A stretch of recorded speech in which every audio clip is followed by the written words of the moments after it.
What's up, everybody, and welcome to Flagrant. Today, we are here with the most incredible, successful, famous, handsome Asian American on the planet. Is Tim Tebow. Light up for the tallest Filipino in the Philippines for 5 years. Yes, for 5 years, and been back a bunch. But you left out of that intro also the guy that's probably been cut the most in the NFL. Listen, I don't want to get there immediately. You also performed quite a few cuts in the Philippines, as far as I know. I didn't perform. No, we have a hospital and we serve in medical clinics, but no, I've never. You never cut sniffed anybody. No, but you observe it. You know what I mean? Just like, the guy on the bench still gets a championship ring. You know what I mean? You were there. You were part of it. You were part of the process. But then, what do you get for that if they get a championship ring? See, that's the ring. All right, I'm sorry. I don't want to get you in trouble. All of these opinions are ours and ours alone. These are he ours. is a humble man of God. I actually really admire you, which is as a Hindu even, I think your relationship with God is awesome. You're a Christian, bro. You're the greatest college football. I'm, yeah, sure. We're all the same. We're all one. God is one. See how I did that? We're getting there. Now he's down to one God, though. I'm just saying, that's a big deal for them. He went from 1 million to like one. So this is a huge step. Okay, look at that. You've only been on here for 5 minutes. You already regret it. It's like 2 minutes. It's 2 minutes? Yeah. But I think you're great. I think your whole story is awesome. I think I'm just a big fan of you and how you carry yourself. And I'm very excited to have you. I really appreciate that. Thank you. Man, you got Miss Universe, bro, and you brought her. It's amazing. I'm grateful she's here. It's like I was never really on special teams, so definitely not a kicker, but I definitely outkicked my coverage with her.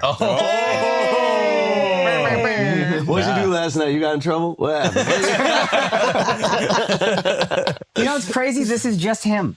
I've been watching this guy for what, 10, 15 years? This is just who you are.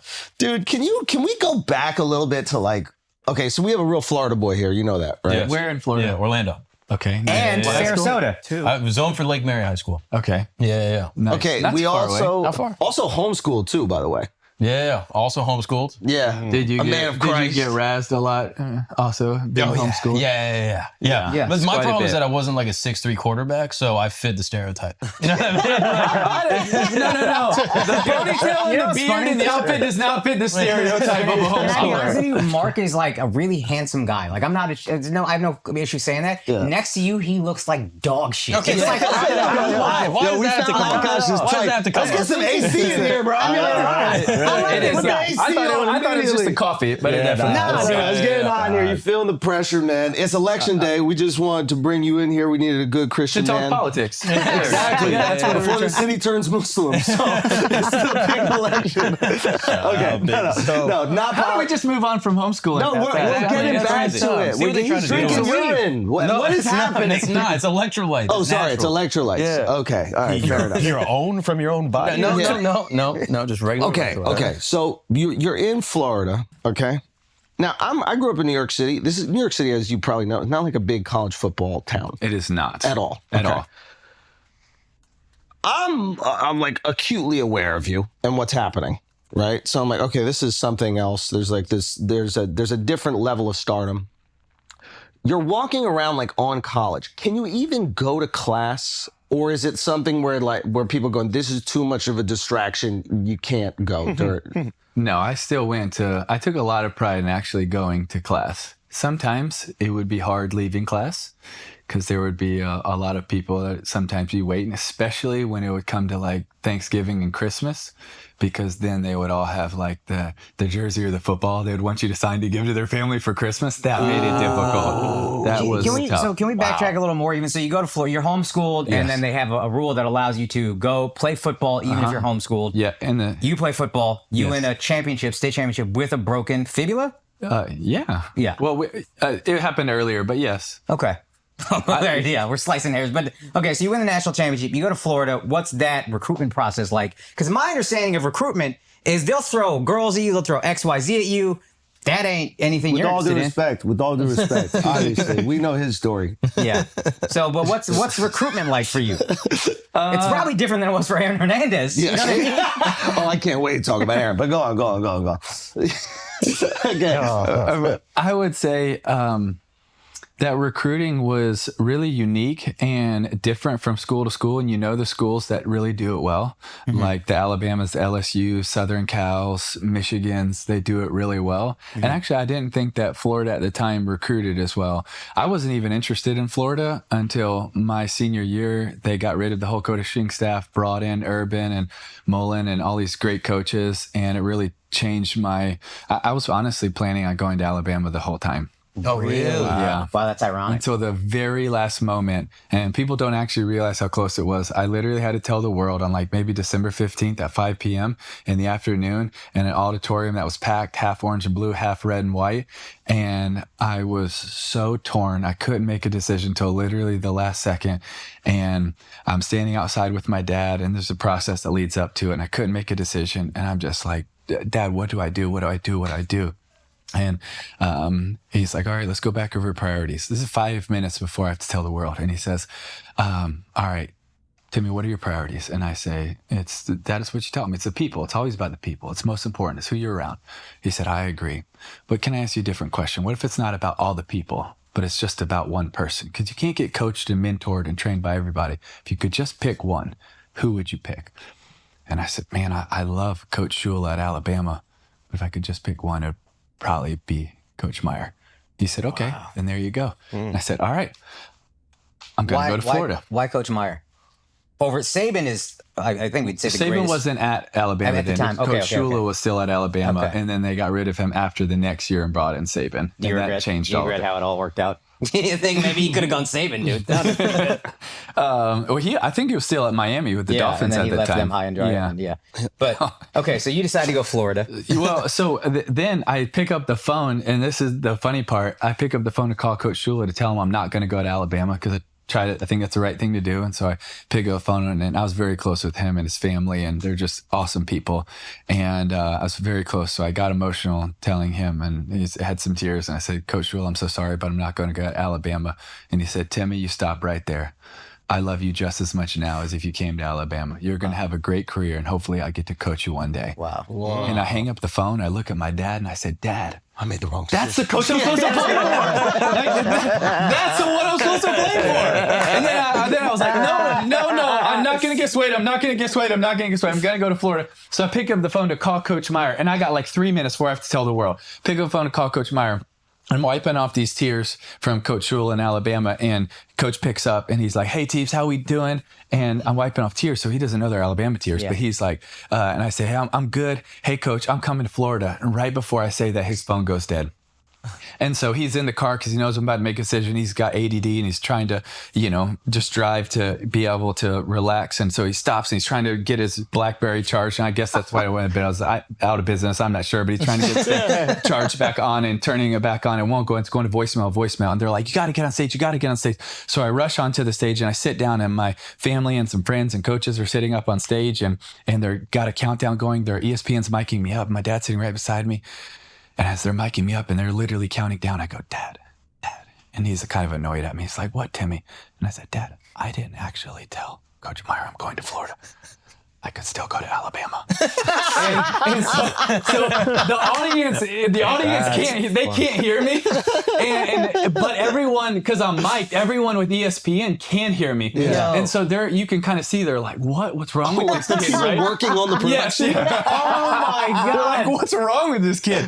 And I'm like, Dad, what'd I do? And they're like, 5, 4, what do I do? And then we go live, and I answer all the questions at the end. They say, next year, where will we be playing college football? And man, on one hand, it felt like a split second. On the other, it felt like eternity. But going back and forth, I really just went back to what my dad said and why I picked Coach Meyer is I really think that his vision and his belief were different, unique, and contagious. What do you mean by that? That hope is a good thing, especially when we talk about it as like a faith-based thing. But hope for a college football team, it's a sucky strategy. You don't show up on Saturday and hope is your strategy. Right. And there's too many that hope was their strategy. But for Coach, that wasn't it. He would pull you into his office, and he would, I said, Coach Meyer. I shouldn't say Coach here. You're like Coach. And he would pull you into it, and he would say, hey, this is what we're doing. But if we get you and we get this player and we get this player, this is what we'll do. Right. And this is how we'll attack a defense. And so what I think great leaders do is they paint a vision of where you're at, but where you can be if you buy in and you get the right pieces. And that's what he did that was so unique and special. But then it's not just enough to have the vision. You also have to believe in it with your whole heart. Right. You have to believe in it. And those were two things that I felt like were so contagious, and the best leaders do. They have a vision, people can see it. You can communicate it. You can command it. Right. But then you believe in it wholeheartedly. And that was contagious for me. So I really felt like at the end, that was the turning point. Okay. I'll go through a wall for this guy. I mean, even just the way he said that. We're going to I get to was some of his fired up. speeches. He's got some all-time speeches. But, okay, so you go to Florida. I think, is it your freshman or sophomore year, you're backing up Chris Leak, and you're used as kind of like a utility player. Yeah. And I remember seeing you running for a touchdown, and then you did some like phone celebration. You were talking a little smack. That was LSU. It was LSU? That was at LSU, and that was because they got my phone number. And I think it was the old, what was it called? Razor. The Razor. Yes. The pink one, right? And I literally, that was the coolest one. I could not flip it open and close it without answering a call. Why? Because they leaked your number. Yeah, they leaked it and whatever. And so, it was all day. Yeah. But the stuff it was not like trash talk. It was like vile things they're saying. Yeah, it was like my mom's name, and we're going to burn her at the stake. Yeah, and wow. it was like my sister's names and what they were going to do to them. And some were, I think, just playing, but some just take it way too far. Right. Yeah. So when we went to that stadium, I was very upset. And so when we scored that time, I ran over to the student section and said, "Dial me up, keep calling, let's go." Wow. Which is fire. Probably not the most humble thing I've ever done, but This is what's funny. sick, though. I was also it was just personal. No, I know. You know? And I didn't know that backstory. And the announcers said, this is my introduction to you. They said, Tim Tebow will talk a little smack to you or something. And I was like, oh, he's like a cocky guy. I didn't know you as a God-fearing person, whatever. And then I found that out, but I was like, oh, he'll still talk a little trash, which I think is cool. It's Were you talking some shit? No, not really to the players. I wouldn't necessarily talk. A lot of trash. We had a lot of players on our team that were really good at that. And I could let them do it. So they would handle it for there was you. a few times that they were so funny, like talking trash, like at the line of scrimmage, like I would verbally laugh. Like what? This is perfect. Who was the best? Who was the best on the line? Oh, well, I love them very dearly, and this is just positive, not in a negative way for them. But the Pouncey twins are they're just the best. Fantastic. Yeah, They're just the best. Okay, what would they say? What is a lot of stuff that I can't repeat and won't repeat. But they would know certain things about the D tackle or defensive ends, and then it would just be a constant. They would just keep going through a Rolodex and just wearing them out. And see, for me, it's never like that. It was more of just like when I get tackled, and there would be a lot of stuff that people would say or spit. Like, we made a big deal about spitting. I can't tell you how many games someone spit on me. Spit on you? Oh, a lot. Yeah. And they didn't even know you're into that. Their mistake. Joke's on you. But one of the best ways that I've found to really bother people and really get under their skin is truly with kindness. And I don't say that as a joke. Like, I would get hit, and if I beat them up and I was like, and they're saying something, that they're trying to get in their mind, I'm like, man, that's a great hit, dude. God bless you, man. I appreciate you. I'll see you next play. Like, it would drive some of them nuts. What do you say? You can't say that. I've had so many that would say, you can't say that to me.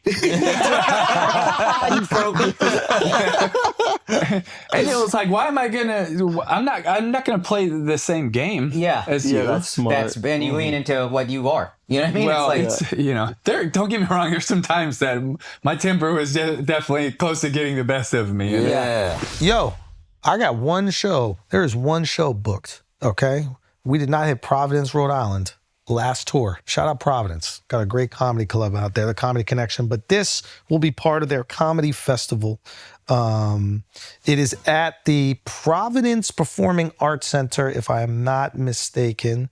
Performing Arts Theater Center, whatever. March 28th, 2026. That is up on sale right now. We'll see you in March. Also, guys, tour dates, there's only one I care about right now. This is a literal dream come true. Radio fucking City Music Hall.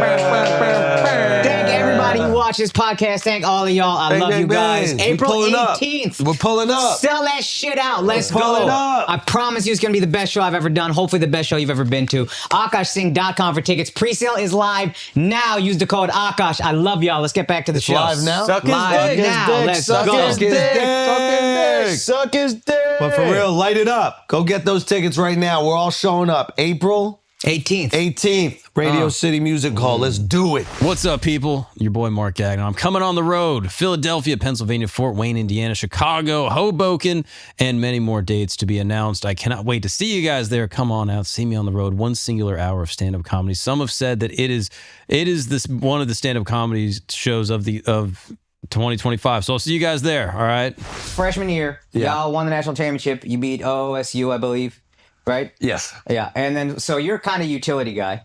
What's that like when Chris Leak leaves the starting QB and it's like, now it's your show? And I remember there was hype about you, but like, Yeah, I don't think we knew how you would lead an offense, et cetera. Yeah, I think there was a lot of, I think two things. One, I got to play a lot of crucial moments. Most of the time I got to play, it was the red zone, third down, fourth down. Yeah. So when I would run into the game, you don't get first and second down to prepare, right? So that really helps you though, because when you're thrown in there, you're playing in a critical moment of a critical game, right? So you don't have time to kind of warm up. I think that really helped handling the pressure then for the next year. But there was a lot of, Externally, I mean, the pressure, the noise, like, I think they won the basketball championship too that we year. did. It was awesome. But now you got to repeat Joakim the Noah, Al pressure. It was Horford, Corey Brewer, the whole squad. Unbelievable. It was unreal. They Corey were Brewer's so dear awesome. to my heart. He helped the Mavs win a championship with one amazing playoff game, and I love him forever. But He won two championships with us, so I'll always they're love awesome. him too. But the pressure that's on you coming in off of that success, and people don't trust you as a QB yet. No, and I think a lot of where they were skeptical of, well, can you do more than just third, fourth down, red zone? Can you be a quarterback, a full-time quarterback, or can you actually sustain getting hit that much? Yeah. Can you actually play that physical of a style of football? Right. And so there was a lot of criticism that took place and leading up to that season, and I've always been a people pleaser. I think one of my big flaw for me is being a people pleaser. That's how we got you on this podcast. Sorry. No, but it really is a sometimes it can be an okay thing, but sometimes it can be a downfall. Of course. Right? You want to please people. And I remember just hearing all of that noise and criticism going into that next season. I remember reading a book about Winston Churchill, and he has a quote or he says, if you have enemies, good. It means you stood for something at least once in your life. And I thought, dang, can that really be true? How can it be good to have enemies? But you see, one of the things about Winston Churchill is this was a time in his life when most of the world couldn't stand him. The Allies thought he was losing the war and everybody else was his enemy, right? But he stood by his convictions in such a way that maybe they couldn't understand it, but later they would come to respect it. And one of the things that kind of switched in me that I still have to work on a daily basis is trying to go from being liked to strive to be respected. Because there's a big difference. Like, could you imagine on social media, if it wasn't a like button, if it was a respect button? What would be the difference You get a lot less of those. Most people would. But in my mind, sometimes I just try to make things very practical. It's a really good point because being liked is oftentimes just repeating what somebody else feels or thinks. Yes, right? and it's fickle. Yeah, it is fickle because the second you divert from their feelings, Instant. they hate you. Yes. You say one thing we agree with. You say one political stance, one faith-based stance, one stance on anything you're convicted by. And if it just likes, then it's gone. But if it's deeper than that, if it's based on respect, which ultimately a hope and prayer for our society is we would take the next level of honoring and respecting people, not just liking or disliking people, because it's so surface and fickle. Well, yeah, that's like the dehumanization problem, I think. Wow. Where it's like you get this like two-dimensional view of everybody. And I think the internet kind of I would love for you to talk talk about it. Yeah, no, I think you have a very unique perspective. But just to get it out is like yeah, you don't really see people as like full people. You see them as these like digital avatars, right? So there's this like people have an idea of you depending on like what their existing beliefs already are. So there are some or what people the media has said. exactly, but like And they have but these now stereotypes that are but built depending out. on what the media says, right? Because there's a bunch of different like media platforms right now. Like the people that like you will get the good things that people say about you, and the That's people right. that don't like you will get the bad. And neither of them have an accurate idea of you. Yeah. The people that praise me, they don't see all the flaws, and the people that hate you, they don't see your heart and trying to do good. Yep. Yeah. And there's a mixture. And I think that's one of the things that was a lot for me of feeling just not enough sometimes when I go into a stadium, especially in college early on, was, man, Even with if all this your goes, success. yeah, but it's almost bigger. It was like, if this goes good, then I'll get way too much praise. Way too much praise. That you don't feel like you deserve? No, that it's for the whole team. We had a freaking amazing team, Oh, and it would be interesting. too much praise for this. Interesting. But if we lose, then you're going to get criticized by the majority of the country, and you're just kind of this is what there's a tension in the weight. I'm sorry, I don't want to interrupt you. I want to give context for people who don't know college football. In the South, where you went to college especially, it is a religion. These are 18, 19, 20-year-old For kids. some people, more so. Yeah, and it is. People are so. If you went to Alabama, you went to like people. That's all they care about. There's nothing else for them. It's this. So that kind of pressure on an 18, 19-year-old kid walking into a stadium is a lot, man. I just want to give some context to what that is. It really is. It's a lot. It's for a lot of countries, maybe they could compare it to the intensity of soccer in certain places. Where my wife's from, they could compare it to rugby or cricket. Yeah. You know? Yeah. But she also gives me a hard time. She's like, no, all you football players are soft because all our rugby players, they don't need to wear pads. So y'all got to wear pads. It's the pads that are dangerous. Yeah. Like that's what they say, right? It's like not wearing the pads, you're going to hit someone in a specific Especially way. the helmet, right? You're Exactly. talking about, Yeah. Yeah, but once you have all the pads on, it's just like, all right, I'm can just run going to full speed. dive into full That's speed. also why I can't remember what you just said. Exactly. Do you ever lean on the CT? Hi, I'm Tim. When she's asking you to do stuff, do you ever CT? he has to keep repeating himself.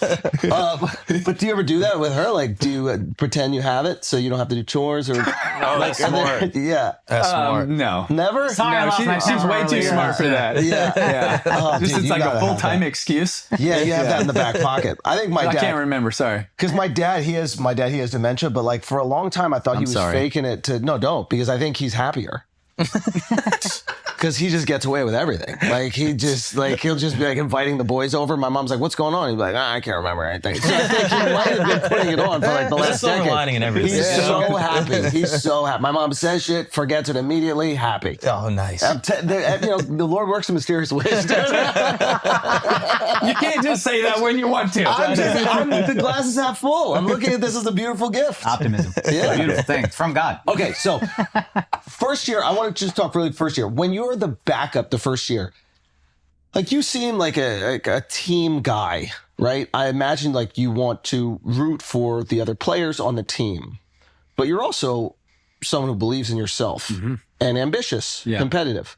How do you manage that? Like, were there moments where you're like, yeah, I think I should start? It's a really good question. And the answer is yes. And the answer is that it's very hard. And that I will also, and I still have to do this, I have to work on, like, I would try to show up with the mindset of like, I'm competing with Chris, but also for him as a team. What do you mean? What do you mean for him? That I'm on his team and he's on the same team I'm on. Like when I get to go in the game, I'm trying to do good for him so he gets to come back on the field, right? We're competing for each other. Right. Like in practice, you're competing against sometimes, but I think average competitors, and I mean this more in a mindset, not talent, average competitors want to beat someone when they're weaker. Elite competitors want to beat people at When their they're at best. the best, yeah. And that I would challenge myself. No, I want him to do good. I just want to do better. Are you?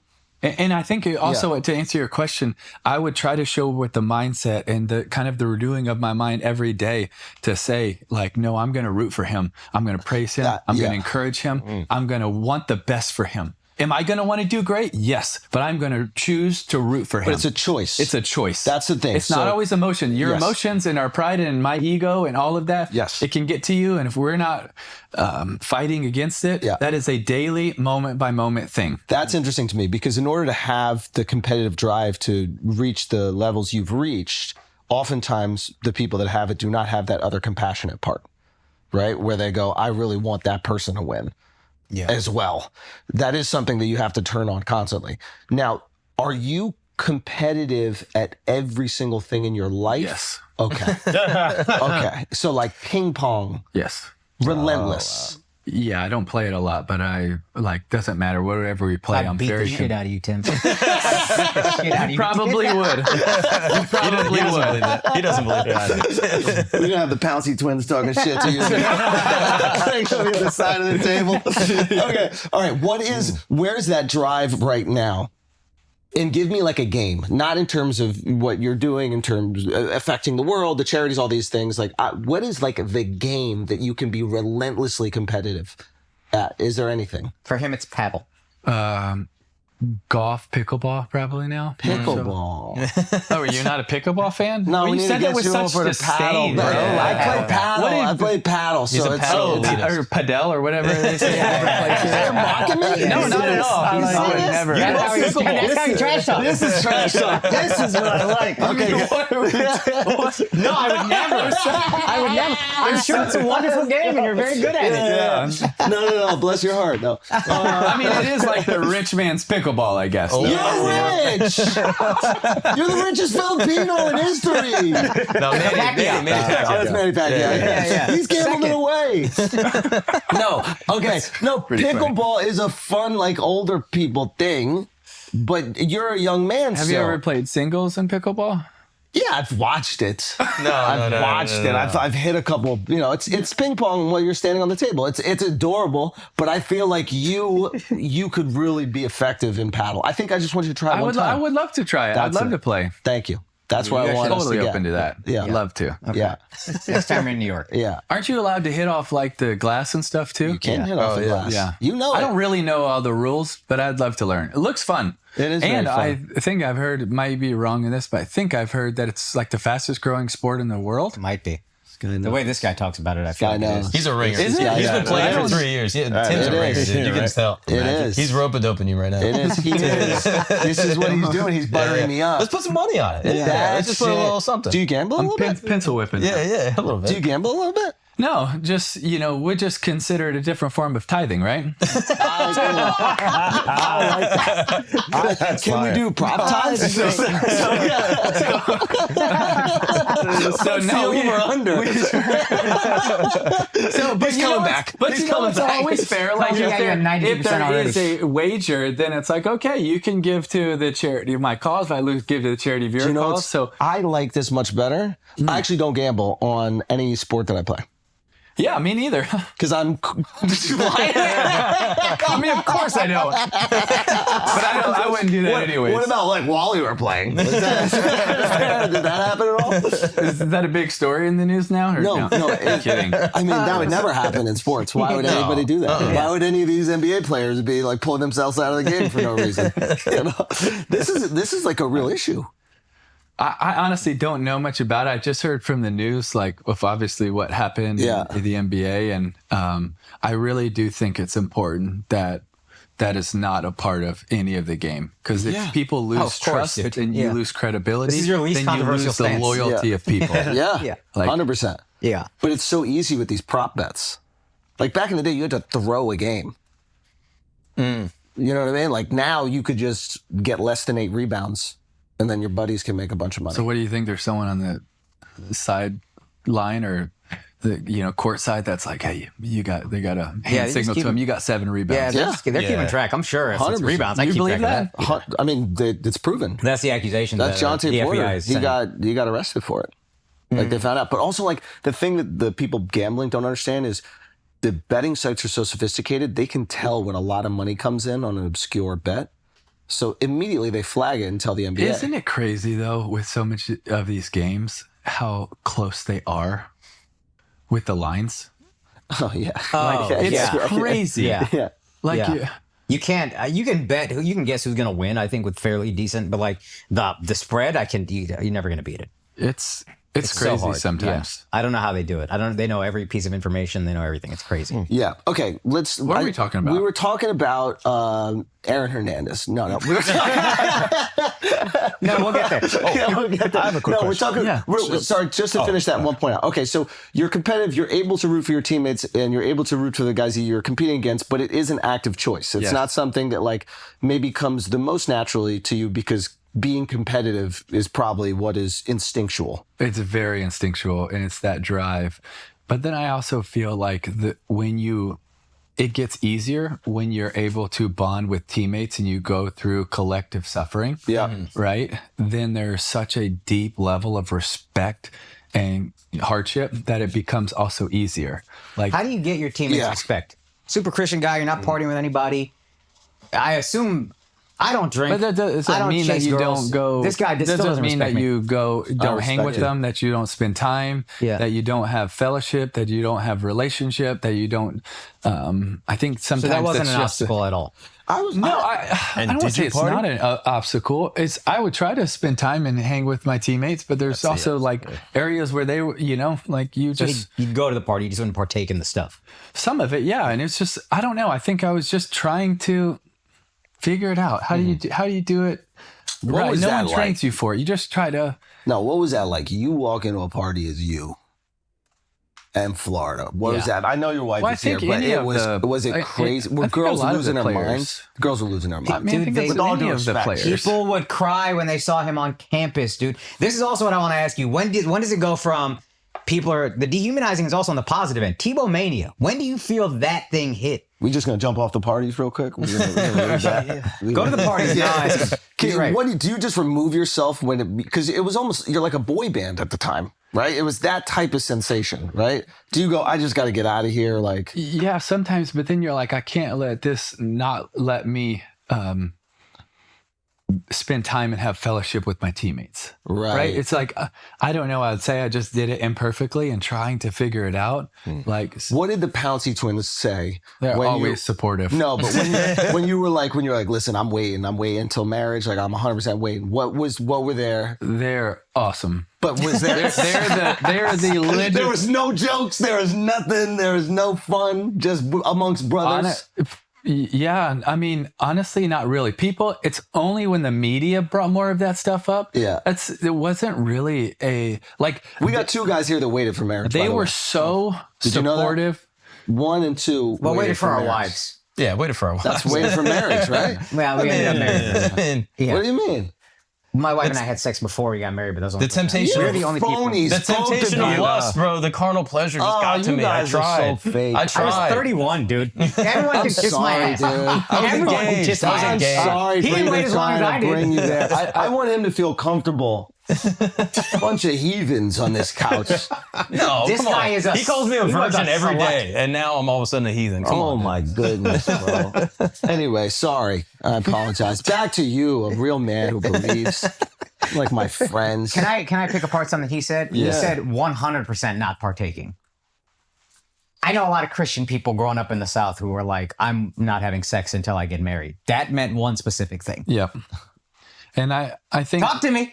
I think for me, too many times I made it about rules, do's and don'ts, like what you're talking about, when really I think one of the most important things is honor.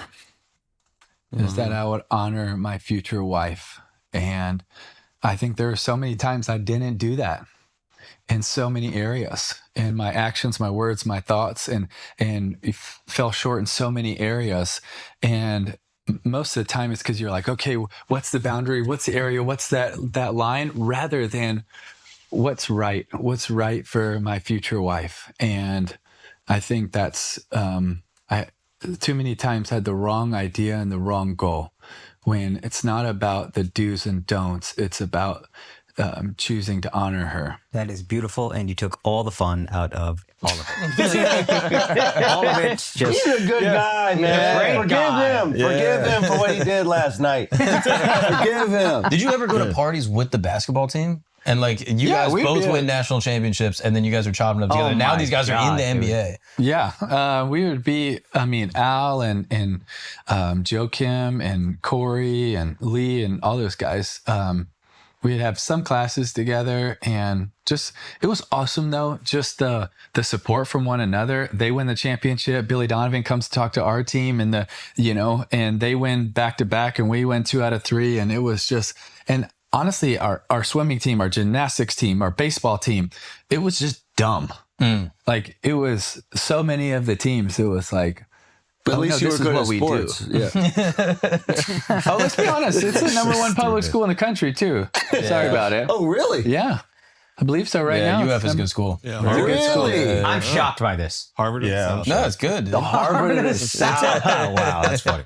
I'm still trying to understand what was going on, like, because I'm a New Yorker. We didn't really care about college football, but I even heard of your name during that time. So, like, what was going on that, like, it was national news everywhere? Yeah, it's a great question. What do you think it was that was so compelling? It's a good question. I think that we were blessed with a lot of success. And I think success puts a lot of eyeballs. And I think that doubling down on the basketball team and all of that, I think that led to more and more. And then I don't know. It's a good question. Why do certain things go? No disrespect to your teammates. You were by far the head of that attention. Yeah, we had a lot of great guys. No, you had a lot of. You were a great team. What do you think it was about you that drew so many eyeballs? I don't know.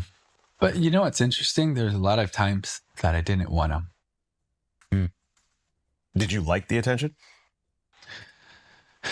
For things and at times, but there was also times when I was like, man, I just want to go play. And times I think it made it a lot harder. I think Denver and New York and other places, it made it a lot harder, some of it. What was the first game you put the eye black, John 3:16? I believe it was my junior year. I believe it was Tennessee. And I'm homeschooled lefty dyslexic, so man, it is not legible at all. Austin 340. I think that's what it is. So I had to have one of our trainers write it on, and that wasn't John 3:16. That was Philippians 4:13, and I wore that. And we were blessed to beat Tennessee that day, giving us Tennessee. But we would. I was wearing it under my eyes every single week. And, as you were talking about, the fans are so passionate. After 4 or 5 weeks, they start literally selling it like on the side of the stadium and stuff. And you have thousands of people that started wearing Philippians 4:13. And how does that make you feel? I mean, encourage. I don't believe that necessarily everybody knew what it meant. I had one classmate, his name was Phil, and he goes, "Hey, did you put that under your eyes for me?" What are you talking about? Yes, Phil. Yes, I did, actually. All right, guys, let's take a break for a second. Today's episode is brought to you by Kraken, your go-to for all things investing. Now, the boys and I, we've been rocking with Kraken since last year. Why? Why is that? It's simple. It's secure. That might be the most important part, is secure, okay? All these other crypto platforms are falling apart once the weather gets a little rough. Not Kraken. It's built for it, okay? It's fast, and when Bitcoin starts flying, you want a platform that doesn't fold. Kraken's been around longer than most of these random coins, and they're still killing it. Now, listen to this. Kraken is giving away a full Bitcoin, one whole Bitcoin. That's over $100,000. And all you got to do is trade $1 on the app. That's it. Every dollar traded equals one entry. $1 of ETH, one entry. $10 of Doge, 10 entries. Convert between cryptos still counts. You can track up to 1 million entries if you're about that life. You want to enter? Here's all you need to do. You open the Kraken app, hit the rocket icon on the top, scroll to offers, opt in, and start training. You've got until December 3rd. Now, what are the prizes? One person wins a Bitcoin. 5 winners get 10K in Bitcoin. 100 people get $100 in Bitcoin. It's basically the easiest way to stack entries. No tickets, no drama, just trade. So yeah, hit up kraken.com/flagrant. Get started. It's simple. It's secure. It's Kraken. Now, so disclaimer here. Offer begins November 5th at 6 o'clock UTC. I don't know where that is. Okay? You gotta say what country is 18 UTC. Yeah, it's 18 UTC. But it is also 6. He's got a point. No, but you can't say UTC. It would just be 6 Eastern. Yeah. Oh, perfect. So that's easy. Wait. Why would it be? Explain that to me. It's 6 and 18, it's a 12-hour difference, you're saying. What? 18 o'clock is 6 o'clock. Yeah. 6 p.m., but that doesn't specify 6 or it doesn't say have AM or PM. So 18. But AM and PM got nothing to do with Eastern Standard Time. Oh, I thought he was saying fucking that's military time, but then I don't know about the UTC. That's what we're all saying, bro. Where is UTC? Come on, you got me. Miles got me. Jamil clocked Alex not knowing what the fuck he was saying 30 seconds ago. He's been rubbing his forehead up. Nah, but the UTC, where's that? What? For coordinated universal. Exactly. Coordinated Universal Time. Coordinated I don't universal. know where that is. Exactly. It's not 6. No, it is 6. No. 100% it's 6. Yeah, 6 UTC. It's 6 UTC. All right. Motherfuckers gonna start late. Anyway, Or early. Leave it to Al to make everyone late, bro. it ends December 3rd. Okay? This time is crazy. This time is crazy right here. 23 hours, 59 minutes, and 59 seconds UTC. So that's 17. that right there. That's 6, 7. That's Who knows? Opt-in required via the Kraken app. 1 entry per dollar trade on Kraken. 1 million entry cap per user. No purchase necessary. Geographic restrictions apply. Terms apply. Big website. I don't know if I can read that whole thing. That's a lot to read. You should probably put that somewhere, man. You should definitely do that. Bitcoin, man. So Bitcoin's humming. It's humming, bro. I like that. This should be evidenced by the fact we don't know time, but this isn't legal advice either, Yeah, or also, financial advice, this or is time not advice. financial advice. None of that. Yeah.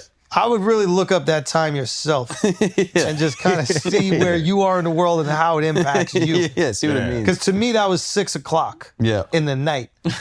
Yeah, but you might miss out on your free Bitcoin. You might miss You might it not out. get Right, 100,000. Yeah, you might be 12 hours early on it. Yeah, well, You yeah. might have heard 6 and it's 6 a.m. You might be in a completely different time zone. Facts. Time zones are crazy. Yeah, that shit is magic. UTI, what is it? UTI.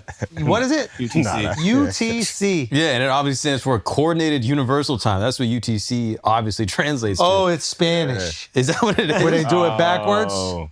But it's still not backwards. It should be CUT. Anyway. I don't understand what it all means. Nah. He fucked up somewhere. He did fuck He up did fuck somewhere. up somewhere. How did I fuck up? I said what he said. It's Nah, Like Coordinated AIDS Universal in Time. Spanish is the opposite. Yeah. Is Sadia? Yeah, it's like disease, gay in your butt or something like that. Fire. I like that. But it's the opposite. You know, what is autoimmune deficency Yeah. syndrome? Is that it? You get it in your mouth. Oh, Oh, damn. It is backwards. Oh, no, Fuck. that's Australia, mother.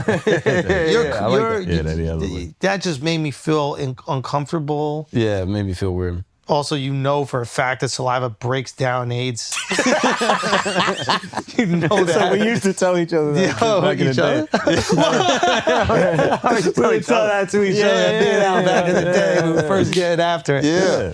All right, so Bitcoin humming. Bitcoin's humming, dude. What's Bitcoin at the end of the year? I mean, right now it's at what, 105, 106? Let me look up what does Kalshi have Bitcoin at the end of the year? I mean, people are saying it's going to hit 150. So let me look at this right here. By the end of the year, there is an 8% chance on Cal's sheet, if Bitcoin hits 150 grand with 2 down arrow. I mean, with 2 down arrow red. UTC. Yeah, That's very important to understand, a 2 down arrow red. Yeah. So it was at 10%, now it's at 8. Yeah, okay, all right. Shit, 150 by the end of the year. People are saying by June is at 35%, 150. That's pretty good. Yeah. I mean, that's kind of a nice little arbitrage, right? Because you could get a Bitcoin and then on top of that, go to Kalshi and be like, double up. Man. Kind of nice, right? But what if it doesn't? Well, then you double down. Then you also double down. That's a big double down. Yeah, it is a double down. Yeah. Or you could hedge and get one and the other. So you get one and the other, and then you make just in $0. case. And then you're right back where you were. Exactly. Fucking get a central Bitcoin, time. bet it all there. That's central time. Yeah, exactly. That is 100% UTC. That's 100% central time. Yeah, bro. Money magic. That's what it is. Yeah. All right. Well, listen. Let's get up. You got some Bitcoin. We all got a little Bitcoin. A little something. I'm up $100. Not trying to brag, but your boy's flush. Yeah. Wow. Yeah, we up, dude. That's Come on what's now. up, man. Come on now. What about you, Al? I'm up 50. You up 50? Yeah. That's pretty good. Yeah, That's why you dress as an undercover cop in the subway platform? He needs an armband. He needs an armband. So if you had a sweatband on your wrist, I would never jump a turnstile. Never in my life, bro. Waved by the turnstile. I'm booping. Why are you acting like you haven't seen you 1,000 times? Get out of here. If you had the North Face boots on, if you had the Gore-Tex Nike boots, Now you're getting closer. you're 100% a police now officer. You're getting closer. But all black? That's what they all black. No. with sometimes an they have emerald the- necklace. They have the the Yankee jersey on, and they always have a You bad... had the Yankee hat. It's close enough. Yeah, but it's a bad fitted. It's a bad fitted? They would wear a bad fitted. This is... Come on. Come on. Nah. I'm fly with it. What is that fitted with the flower in it? It's just a little rose going through it. Just something special. Something special. Special. Oh, it's something special. You didn't know. Something special, you You know. didn't know it was actually special. Yeah. Hold on. Just so I can understand. When I asked what is it, and then described it, and then you described it back to me. You said a flower. I had to tell you what type. Yeah. Oh, okay, got it. you But I know, meant like 'cause what you- brand was behind it. Oh, I don't know, nigga. What the fuck? Damn. Bro, remember when you called his necklace the Emerald Tablets? Yo, Billy Carson almost chain snatched you. He almost took it I back. thought he was coming in to get Avery's, not get fucking roasted. I'm sorry, it's right there. Anyway, man, let's get back to the show. Yeah, I let's guess. do it, I You know, guess. I think Why we're already back to the show. Let's bring Akash back. And Tim Let's Tebow. bring Tim Tebow as well. Let's bring the other people that are here on this show. We were playing the SEC championship, number 1 versus 2, us versus Alabama. And man, for games, I really try to be like so tunnel vision focused that I don't look around. I don't want to see people. I just want to go look at the smallest common denominator, something that I've done over and over and over again. I just want to do it and do it a little bit better. So I don't like look around, take in the environment, because I think that's a lot of times when pressure gets to you, right? You think about the what if we win? But as we're getting ready to run out of the tunnel, there are these fans that are hanging over the edge of the tunnel. And so they're like their hands are wiping by me. And I just peek up like this, and I look up and I see this whole line, and so many of them are wearing Philippians 4:13 under their eye. And it just, I don't know, something different hits me in my heart where we run out of the tunnel, and usually for me, I run right to the 30-yard line. I do 3 jumps. I do 3 sprints from the 30 to the goal line. I do 3 passes. I go get 3 snaps. I go over the first 15 plays. I do it again and again and again. Just try to block out everything else and focus on the task at hand and focus on the obstacle, which is that defense we're facing, period. Like, don't let your mind drift. But my mind started to drift because I see this and it just starts impacting my heart. And you think, man, if we win, we'll be playing in the national championship. Yeah. And for some reason, it came to my head, like, you need to change the verse. And so then we won in the next 6 weeks leading up to the national championship. I kept really contemplating and agonizing over it. But I really felt that I was just supposed to go with John 3:16 because as a Christian, it's a verse that sums up Christianity in such a clear way. For God so loved the world, he gave his one and only son that whosoever believes in him will not perish but have eternal life. And so I decided to go to that verse. And 2 nights before the game, I went up to my parents' hotel room in Miami, Florida. And I said, hey, Mom, Dad, I'm going to change the verse. And my mom, she's so supportive. And my dad's like, have you told Coach Meyer? Because he says he just likes his routines, but that dude is so superstitious. It's crazy. So he's like, you need to tell him. So the next day we have our walkthrough, and I finish. We finished our little walkthrough, and I say, "Hey, coach, can I talk to you for a second?" He's like, "Yeah, what's going on?" I said, "Hey, you know the verse I wear in the Bible?" He's like, "Yeah, Philippians 4:13. I can do all things through Christ who strengthens me. I love it." And he was like, "Yeah." I was like, "Yeah, well, I'm gonna plan to change that verse tomorrow night." He's like, "What are you talking about? You can't change the verse. That verse got us here." And I explained to him why I felt compelled to change the verse, and honestly, I didn't really think about it a lot after that. Just the next night, I put it under my eyes, and we were blessed to win the national championship. And 2 days after that game, I was in Ballyhoo Restaurant in Gainesville, Florida, with my mom and my dad and Coach Meyer, and we're sitting down having dinner. And Coach Meyer gets a call, and he's always so intense. He's like, "Hello? What is it? Tell me again. What do you mean? Seriously? Okay, bye." And I'm like, "Coach, what was that? What happened?" He said, "That's Steve McClain, our PR guy." And I said, "Well, what did he say?" He said, "He just got all the statistics in, and he just told me that during the game, 94 million people Googled John 3:16. Crazy. Wow. And I was sitting there, and I was like, my first thought was, how the heck do 94 million people not know John 3:16? It's like one of the biggest verses that it's like, hey, welcome to Sunday school, John 3:16. Yeah. And but I remember just sitting there and being so overwhelmed at what a big God we serve, and he can take the small little loaves and fishes when we feel like it's just a little, and he can multiply and do whatever he wants with it. And but then I think a mistake I make a lot is when God does something, but you kind of put him in a box. Right? You're like, oh, that's cool, but it's done almost. And my favorite part of the story is exactly 3 years later when I was playing for the Broncos and we're playing the Steelers in the playoffs. We play this game, and it's overtime crazy game, and I still think it's the fastest overtime in NFL history, and we win. And after the game, I change and I'm going to do the press conference. And, I always love talking to the media. It's my favorite thing. And I'm getting ready to go do this press conference. And Patrick, our PR guy, steps in front of me. He's like, "Timmy, do you realize what happened?" And I'm like, "Yeah, we beat the Steelers. We're going to play the Patriots." That didn't go well, by the way. But yeah. And I said, "Yeah." And, we're going to play the Patriots. And he said, "No, that's not what happened." I'm like, "I'm pretty sure that's what happened, dude." And he's like, "No, you don't know what happened." I'm like, "All right, Patrick, what happened?" And he said, "Timmy, it's exactly 3 years from the night that you wore John 3:16 under your eyes. Oh, wow. Exactly 3 years to the night." And I said, "Oh man, that's really cool. That's so awesome." He said, "No, you don't get it." And I said, "All right, Patrick, what don't I get?" He said, "Also during the game, you threw for 316 yards. Wow. Your yards per completion were 31.6. Oh, wow. Your yards per rush were 3.16. The time of possession was 31.6. Wow. And the ratings for the night were 31.6. And during the game, over 90 million people Google John 3:16. It's the #1 trending thing on all social media. You want to go to heaven or not, man? What else do you need? Where do you want to go? Come on. Where do you want to go? Where do you want to go? Statistical anomalies. That's all. God is being obvious with that one. There's like no doubt right there. 31.6 million people watching? Yeah. Whoa. So, some good ratings. Yeah. Those are some good ratings. It's a great game. Yeah, that's some good ratings. I remember standing there, and he wasn't doing that for the Philippines one, huh? No, the Patriots had that one the next day. They won 41-3, actually. Thanks for rubbing that in. But I remember standing there, and I didn't celebrate because I actually felt a lot of shame and guilt. Why?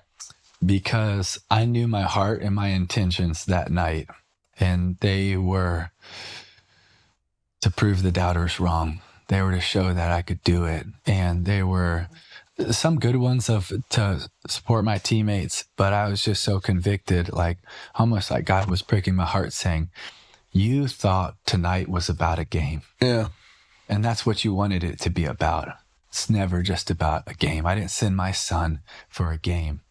And I was really convicted and you thought ashamed. You feel shame because your desires were selfish? Is that? I felt shame because I felt like on the throne of my heart at that moment, it was about me. Yeah. Yeah.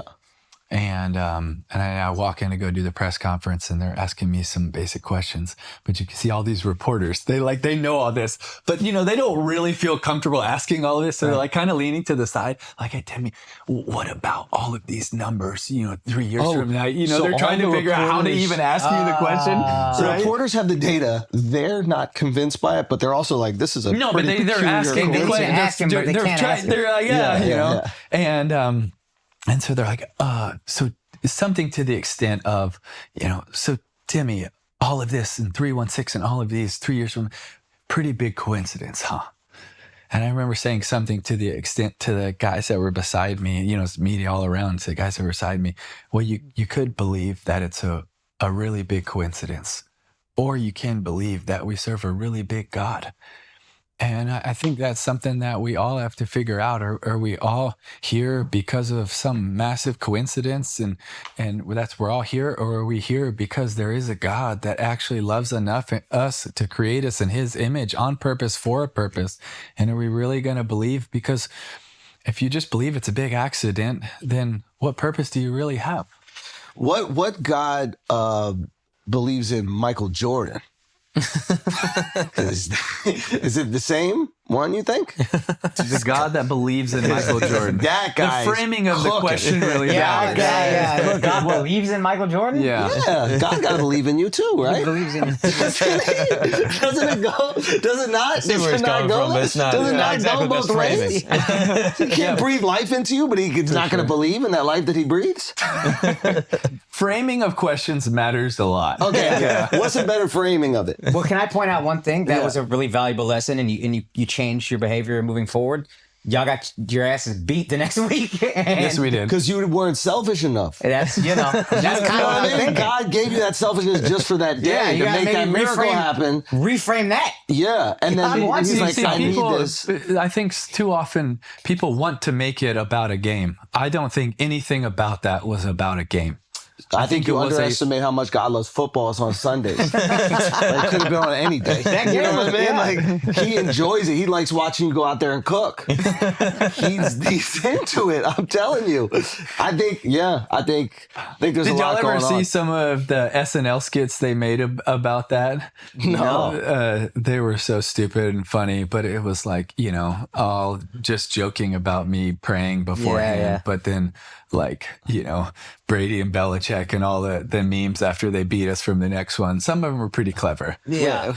What was it saying about Brady and Belichick? I can't remember. They were way too long ago, but they were funny though. Probably that Tom Brady was Catholic. I'm just saying. Maybe it helped a little. Maybe that is a good point. He makes a good point. His dad was going to become a priest. His dad was going to become a priest. And then didn't. And then had Tom Brady. And then he had Tom Brady. He gave his one and only son to the game of football. He did do that. He did give his one and only son to the game of football.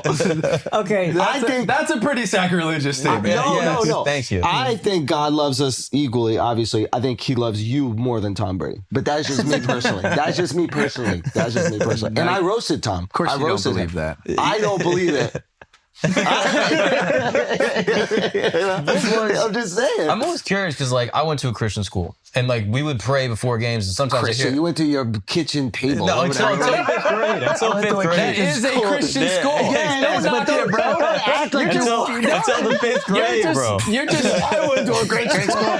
You went to home school. What are you talking about? Great grade, bro. Until the 5th grade. I mean, in fairness, we didn't even have anyone to cheat off of. Yeah, that's a good point. That's true. That's true. Eliminate certain temptations. You were dyslexic. You couldn't even read their answers. That's true. You and she get it wrong. Yeah, you got the whole test wrong. Were you really dyslexic? Yeah, he said I am dyslexic. To this day? What, you feel like it's something that all of a sudden you hit puberty and it changes? No, Tylenol. Like asthma. Tylenol. You got the Tylenol. It cures all reverses that. it. It reverses it. Yeah, extra strength. I didn't know that. But, so to this day, it's still difficult for you. Turns into Barbara Walters. Framing also matters. Am I dyslexic? Yes. But there wasn't like a hit you took in the league where you're like, all right, I shook that off. or like it switched it. Like, now I dyslexic. see the numbers. Yeah. No, I actually really believe that dyslexia, like one of my nieces has it and she calls it her superpower. Wait a minute. Why is that? Because there's a book, if you're interested, you're probably not. It's called The Dyslexic Advantage. Pouncy twins over here. It's called The Dyslexic Advantage, and it actually talks about how it's not a disability, it's just a difference. Yeah. So most people think inside of a box. Dyslexic people, we think way outside of a box, and you just think very differently. It's also a reason why there's a higher percentage of entrepreneurs that have dyslexia than the normal population, because they've had to adjust and think outside the box, and they naturally do that. So they're naturally, and there's like, I think 4 main ways that dyslexic people think outside of a box. Like there's, different forms of creativity and narrative and different ways that they process. But like for me, I do not see things inside of a box, which sometimes I think it hurts for normal things like in a classroom, studying essays, but then it also really helps for a lot of other things like, certain forms of creativity or a different way to get the job done, or a different process to do it. So I think there's pros and cons with it, just like anything. Was there struggle for you with like reading playbooks? No, especially once I figured out how my brain learned. So I'm a kinesthetic learner. I'm not an auditory learner. So if a coach just stands up there and just tells you all this stuff, it's not going to work the same as if I can visually see it and then walk through it. Yeah. And so you learn how you learn. Yeah. And that really changed a lot for me. And I could then memorize so much more and so much faster. Do you create the worlds or do you create the spaces for your memories? So people who have like kinesthesia, I think is what you're talking. Kinesthetic? Yeah. So it's like kinesthesia. I think that is that not it? It's like a specific type of memory in which you like create these spaces and you attach like visually? Yes. Great, like the memory palace. Exactly. You attach the memories to these spaces that you can imagine. So you're like walking in a door and then this thing happened. So I don't know if I think of it exactly, but like when I was getting back to the playbooks, when I would do that, I would like be, in your dorm or apartment or something. And then I would like close my eyes and I would visualize walking through it and the defense we would play and where they would line up. And when I started doing that, it was also very helpful. And what about scripture? Difficulty reading? No, I mean, that's with dyslexia, does it make it harder to? Yeah, it makes it harder to just read fast. But now there's so many apps. You can get on YouVersion Bible app or do whatever. It'll read to you. And so that's also something I think it's good not to just speed read through though. Yeah, take your time. Yeah. One of the things I was curious about though is like before games, I would have like coaches that would pray, and then some of the kids I feel like they would be praying, but they would be like praying to win. Yeah. And I remember as a kid being like, the other team's also praying to win. Like I feel like this like the Christian sort of like prayerdom within like competitive games. Like sometimes I would be like, I don't know if God cares about like this game and this exact moment and who wins. So I'm curious, like, what was that dialogue? And not to delve into like your personal relationship, but like, pray for injury. I think it's a really good question and it's important. And I think there'd be a couple of takes on it from my opinion. And I don't know if they're right at all. It'd just be my opinion. I wouldn't discourage it because I really believe that God doesn't want us to have rehearsed prayers. Now there can be really good prayers, but I really feel like God wants our heart. And I do think it's okay to say to God, I really want to win this game. I really want to do this. I really want, but then I think it's even more important to say, but if it doesn't happen, I still want to trust you more. Right. And I don't want to put my faith in this game or this thing or this corner office or this job or this podcast or whatever. I want to put it in you. And so I don't discourage people from sharing their heart. I actually believe that we look at scripture and you look at the life of David and man, he just poured his heart over and over and over to God in praise, in fear, in doubt, in unknown, in so many ways. But then you look at how he'd sum it up to, and then it would go back to, but I'm still going to trust you. And I think that's something that's really important. And for me, so much was made about like Tebowing and prayer, and it was really weird and hard for me too. Why is that? When it's weird that something that's really important is also just a meme. Some people do it to support you, and some people do it because it's about prayer. You had one of the first social media memes ever with Tebowing. I mean, and I still have so many people to this day all over the world in all countries that would be like, hey, I want to show you this picture of my kids Tebowing. And I'm like, it's just, I'm like, yay. Yeah. I don't know. You how thought do it was you reductive? No, I don't know. I don't even know how to process it. Part of me says, man, I'm grateful prayers being talked about. Like, I think that's a good thing. It's awesome. Absolutely. But then, man, you just don't want it to be about me. Oh, that's interesting. So you battle with this idea that people are, now deifying might be the wrong word, but they're like placing you on a pedestal when the whole point of you doing it is to put Jesus on the pedestal. Well, yes, it is. A couple of thoughts to that. One, it wasn't something that I started in college or the NFL. I've done it, I think, every game since my sophomore year of high school. Yeah. It's not a dance move that you're putting on for attention. It was also something that I needed to do because I know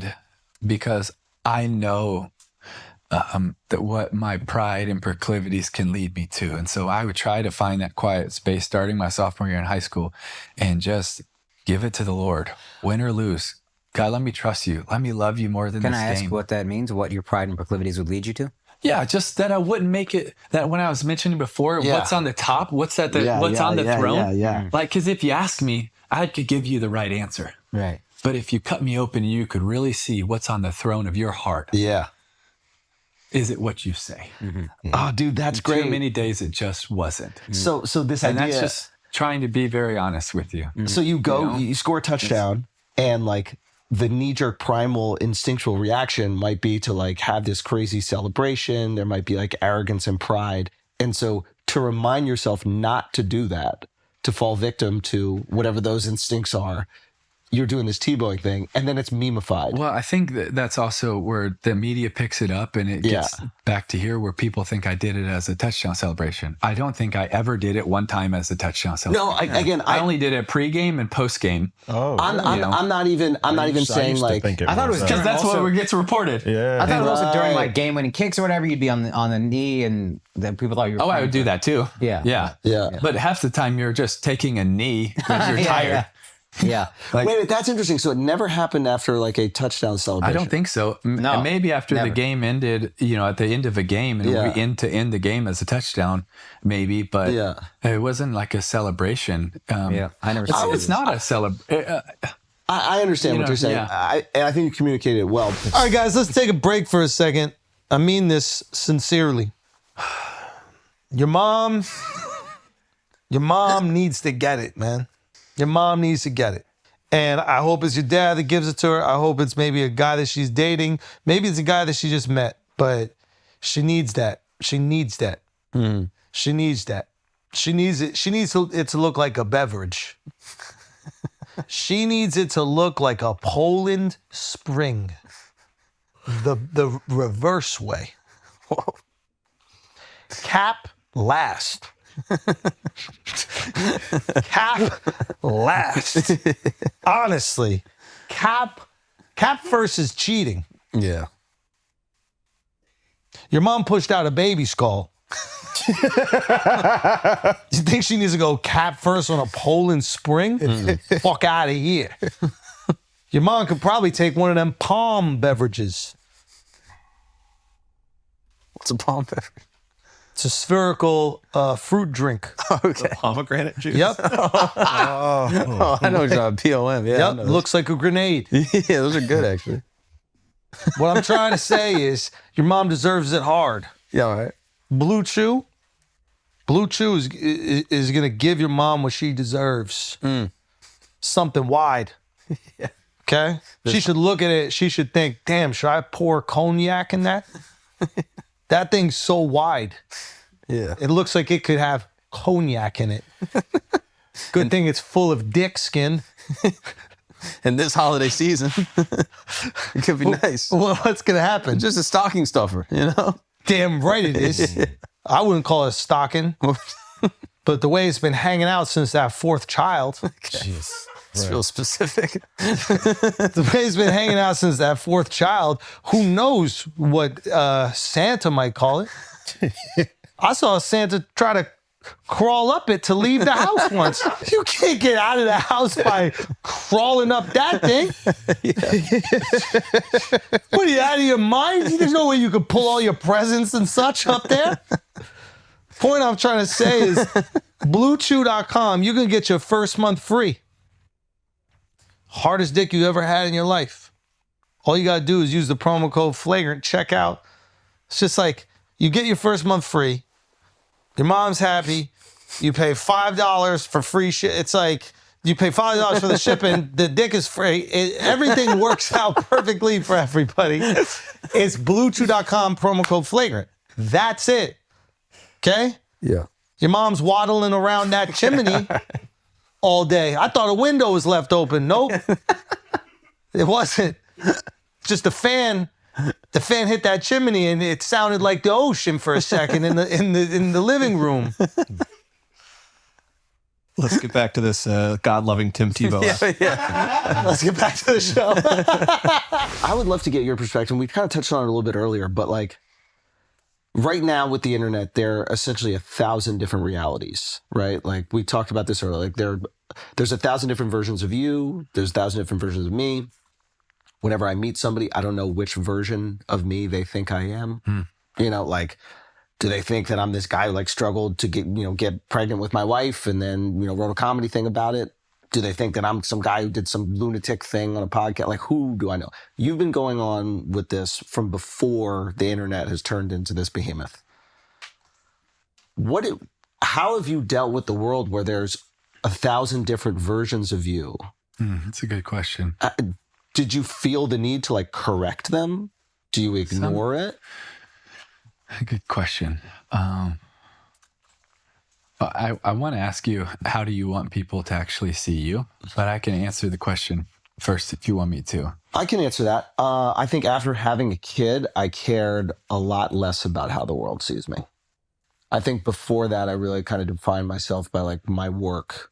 And that was like my identity. And like, as long as these things were going well, then and the way that people also put my identity and stuff far too often. Yeah. I have to battle it.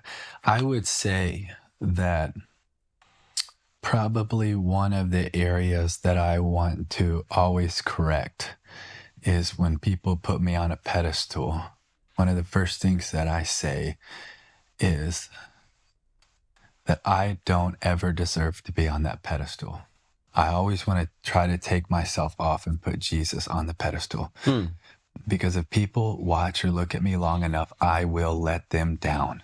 And is it a fear of letting them down? Well, fear is part, but it's also, I am, sometimes because of the media and the hype of certain things and whatever, it's just like, well, you're this or this or this, and you're praying and you're this. And it's like, no, man, I'm a screw up that is just, that I'm a screw up that gets so funny you say that. Like, if you look at, so I'll give you an example. When, for my freshman year at the University of Florida, for home games, we'd get on the bus and we'd drive to the stadium. Our stadium's called the Swamp. And we would get out about 100-ish yards away and we would walk down something called the Gator Walk. And for a average game, 10, 15,000, bigger game, 20, 25,000. Like, it gets you ready to go. Yeah. And first couple times it was awesome. But then, man, when I started walking down it after the first few weeks and stuff's going good and we're winning and I'm playing, and there'd be people that would be wearing my jersey, and I'd have these thoughts and these voices in my head of, oh, you're somebody now. And I'd have these voices of like pride and arrogance. And then I would keep walking and there'd be a mom or dad with their son or their daughter. And they would say, hey, I just want you to know you're our son's role model. You're our daughter's role model. And I wouldn't have confidence in it. I'd actually have shame.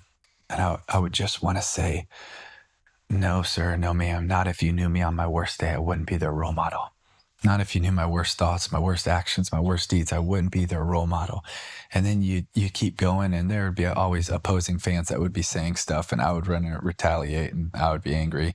That would be its own voices. And then there would always be near the end, even though there's not supposed to be media, right? There's somehow always media, and you always see it. They're walking right in front of you. The camera's literally right in front of your face, and they're asking some, grandiose question, you know?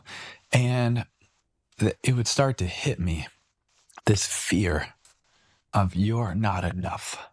And I thought, man, I can't do this every week, because I think all of those things are true. You're not enough for their perception of you, or you're not enough just to handle all of it. There's the fear of you're not enough. Yeah. And so then I started, I thought, man, I can't listen to all these voices. And so I started this is back in the day, you had that old iPod thing, you have this circle thing, and with the headphones, and I would hug all my teammates, and I'd be the last one to walk through, and I'd put my headphones on, and I would listen to a song by Casting Crowns. You've heard Casting Crowns? Yeah. And they had a song called The Voice of Truth. And I try to remember lyrics, but it would say, the voice of truth tells me a different story. The voice of truth says, do not be afraid. The voice of truth says, this is for my glory. Out of all the voices calling out to me, I will choose to listen and believe the voice of truth. And for me, the voice of truth is God, God's word, and God's promises that, yes, I am a sinner, but I'm saved by grace. I'm no longer defined by my scars. I'm defined by his. And I'm more than a conqueror through him who loved me. And yes, I have fallen short, but Jesus didn't fall short on my behalf. And so I get to hold on to his promises, because although those things are true, that I have thoughts of arrogance and all of these areas I fall short, that's no longer my identity. Is in those things. That's no longer how I'm defined. That is not how God sees me. And so I get to hold on to those promises and remember the voice of truth. And then I get to meditate on the voice of truth.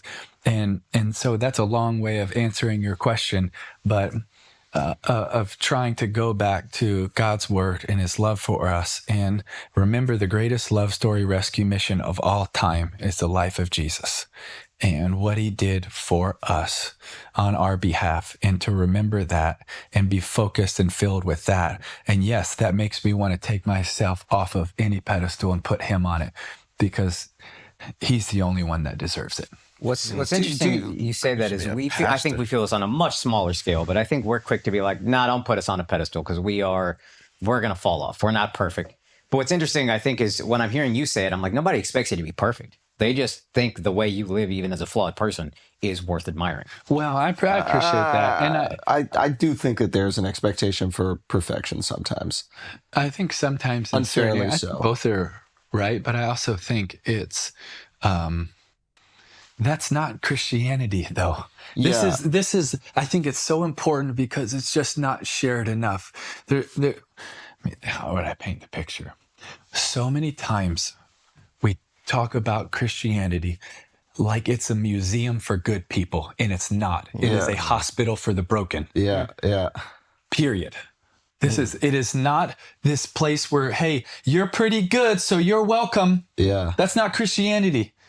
Like, Christianity is that we suck, Jesus didn't, and his blood counts for us. That you're broken, he's the healer. We're lost, he found us. Like, and and so that's a big heart of why it's like, no, man, I will let you down. He will never let you down. He is the ultimate redeemer and healer and reconciler. And I want to point to him, because I know my worst days, my worst thoughts, my worst actions. And I know I will let people down, but if I point him to him, he will never let them down. So while I'm listening to you talk about this, and your reluctance to, I don't want to say like build yourself up, but sometimes, in a competitive moment, I mean, I've never competed on anything at your level, but there's this except version, in Padel. Just Padel. I'm working you. It's not even close. I'll be the Patriots. You're going to call me the Patriots every time we play Padel. Do you like deflate the pedal sometimes? He got it. He's good. Okay. So there's something happening as you're speaking, and you're basically, I don't want to say like deflating your own ego. Maybe you would say that that's a fair thing, But sometimes in order to achieve great things, people believe that you need to almost fill yourself up with these lies to cover the doubt that you might feel. What lies? Not lies, but like, I'm unstoppable. I'm unstoppable. I can do this. I'm going to go out there. We're going to be victorious, because you have these voices in your head, not you. One has these voices in your head like, what if we don't do it? What if we lose? And it's like you're basically trying to build yourself up because there's a million different voices telling you why you're not good. Yeah, I think I get that. But that's where I was going back to that song of the voice of truth and remembering, okay, this isn't how I'm defined. I don't have to live in this sin, shame, and guilt, but I get to remember I'm more than a conqueror through him who loved me, and he has placed me here for this moment. He has placed me here, and I can have confidence in where he's placed me, and I don't have to live in that sin, shame, and doubt, although it wants to fight to creep back in. But I get to live in a confidence, because when we go back to hope, I believe that the best biblical definition for hope is to look forward with confidence, expectation, and anticipation, right? We get to do that. Yes, this is why I'm very happy that you said the word confidence specifically, because I think a lot of times for people maybe who weren't raised in the church or haven't been, aren't like, devout Christians, right? There is this version where maybe some of us are seeing you, what we would say, maybe like harp on the things that are quote unquote wrong about you, or like sins, right? And what we don't realize is that you can accept those things about yourself because Jesus has already died for them. When you don't add that other component, there's a hyperfixation on all the bad things that you do consistently. And I think to somebody on the outside, they might go like, how could you have confidence if you're constantly tearing yourself down with all these bad things? But true belief that somebody else bears the consequence, or has already bear the consequences for those things, man, what a weight off your shoulders, like to be able to confront the things that you struggle with every single day, knowing that you're forgiven for them. And that you're trying to pursue life where you're not afraid of them. You're not lying to yourself constantly. Yeah, you're not chained, you're not shackled by them, but you're still walking this journey out, trying to grow and improve day by day. And you take steps back, and then you try to take a few more forward, and you grow. Again, knowing that salvation doesn't come from our works, it comes from his finished work, but that in a way to try to grow closer to him, love people, love well, you try to improve every day. Yeah, there is I'm trying to like make some sort of relation to people who don't believe, but maybe who have gone through therapy and they've started to confront these things that they have just kind of ignored or kept somewhere, and they've found that their life is better being able to confront them than when they just kind of compartmentalized and like they were always there pulling at them, but they didn't really. It's like meeting these things is incredibly valuable for self-growth. And hearing you talk about it without the component of somebody else has already handled this for me, so I'm not afraid to confront them, I think that's massive. Were guys coming to you in the locker room that maybe had no relationship with Christ that were saying like, hey, what was that verse? What was that thing you were saying before? Like, what did that look like? Sometimes, but I think sometimes the picture is painted that it's, one or the other, when it's really most of the time a bunch of people from different backgrounds, different faiths, different communities they come from that loved one another. And you just have a lot of conversations about a lot of stuff. And a lot of these guys probably grew up in the church too. A lot did, but then you had people from all sorts just working, figuring out, talking about it. Hey, and you talk about like hard things. Like there's a lot of hard questions to answer. Like what was difficult? Oh, it's for everyone. Like, hey man, there's so much suffering in the world. Like how can a good God let so much suffering happen? Would somebody pose that to you? Yeah, I mean, for sure. This is one of the first... It is the first thing that I would say is our God is not far from the suffering. Our God makes it very clear that he is near to the brokenhearted. When we look at Isaiah 61 and you look at Matthew 25:40, one of my favorite verses, it said, whatever you've done to the least of these brothers and sisters of mine, you have done unto me. Like in commanding us to care and love those that have been treated as less than, insignificant, viewed, dehumanized, put in tough situations. Like that's our God is near to it, but our God isn't just near to it in that sense. He's near to it in that he took on the flesh and took on flesh and lived a perfect life, but chose to die a death that we deserve to die. And he took on the sin of all of humanity upon himself so that he would be the ransom for many. Scripture says he was the ransom. He took that on himself. Like our God is not far from the hurting. He's not far from the brokenhearted. He is near. And when scripture tells us that our God's near to the brokenhearted, then it's been one of the most convicting things to me. If he's near to the brokenhearted, then I should be too. Then I should be too. It's a big part of why we do what we do and feel called to do it. Do you feel like guys on the team would have like shame around you? That they saw you living a specific lifestyle, then maybe they weren't, and they'd be like, "Oh, Timmy's here. We gotta put that away. Don't do that." I hope not. I don't think many times. No, because I think what surpasses that is love, and that we weren't viewing each other for the good or the bad, but we were just viewing each other. That's my teammate. That's my brother. I love him, and I want to serve him. And we have been battling together, and we have a common dream and vision, and we were really close. And there's a lot of stories that gets told about our teams. The one that's probably the most profound and true very rarely gets told, that we've totally had each other's back. And people, because it doesn't sensationalize. Even Aaron? Of course. It's so hard for me to talk about it for a lot of reasons. One, because we just loved him very much. Yeah.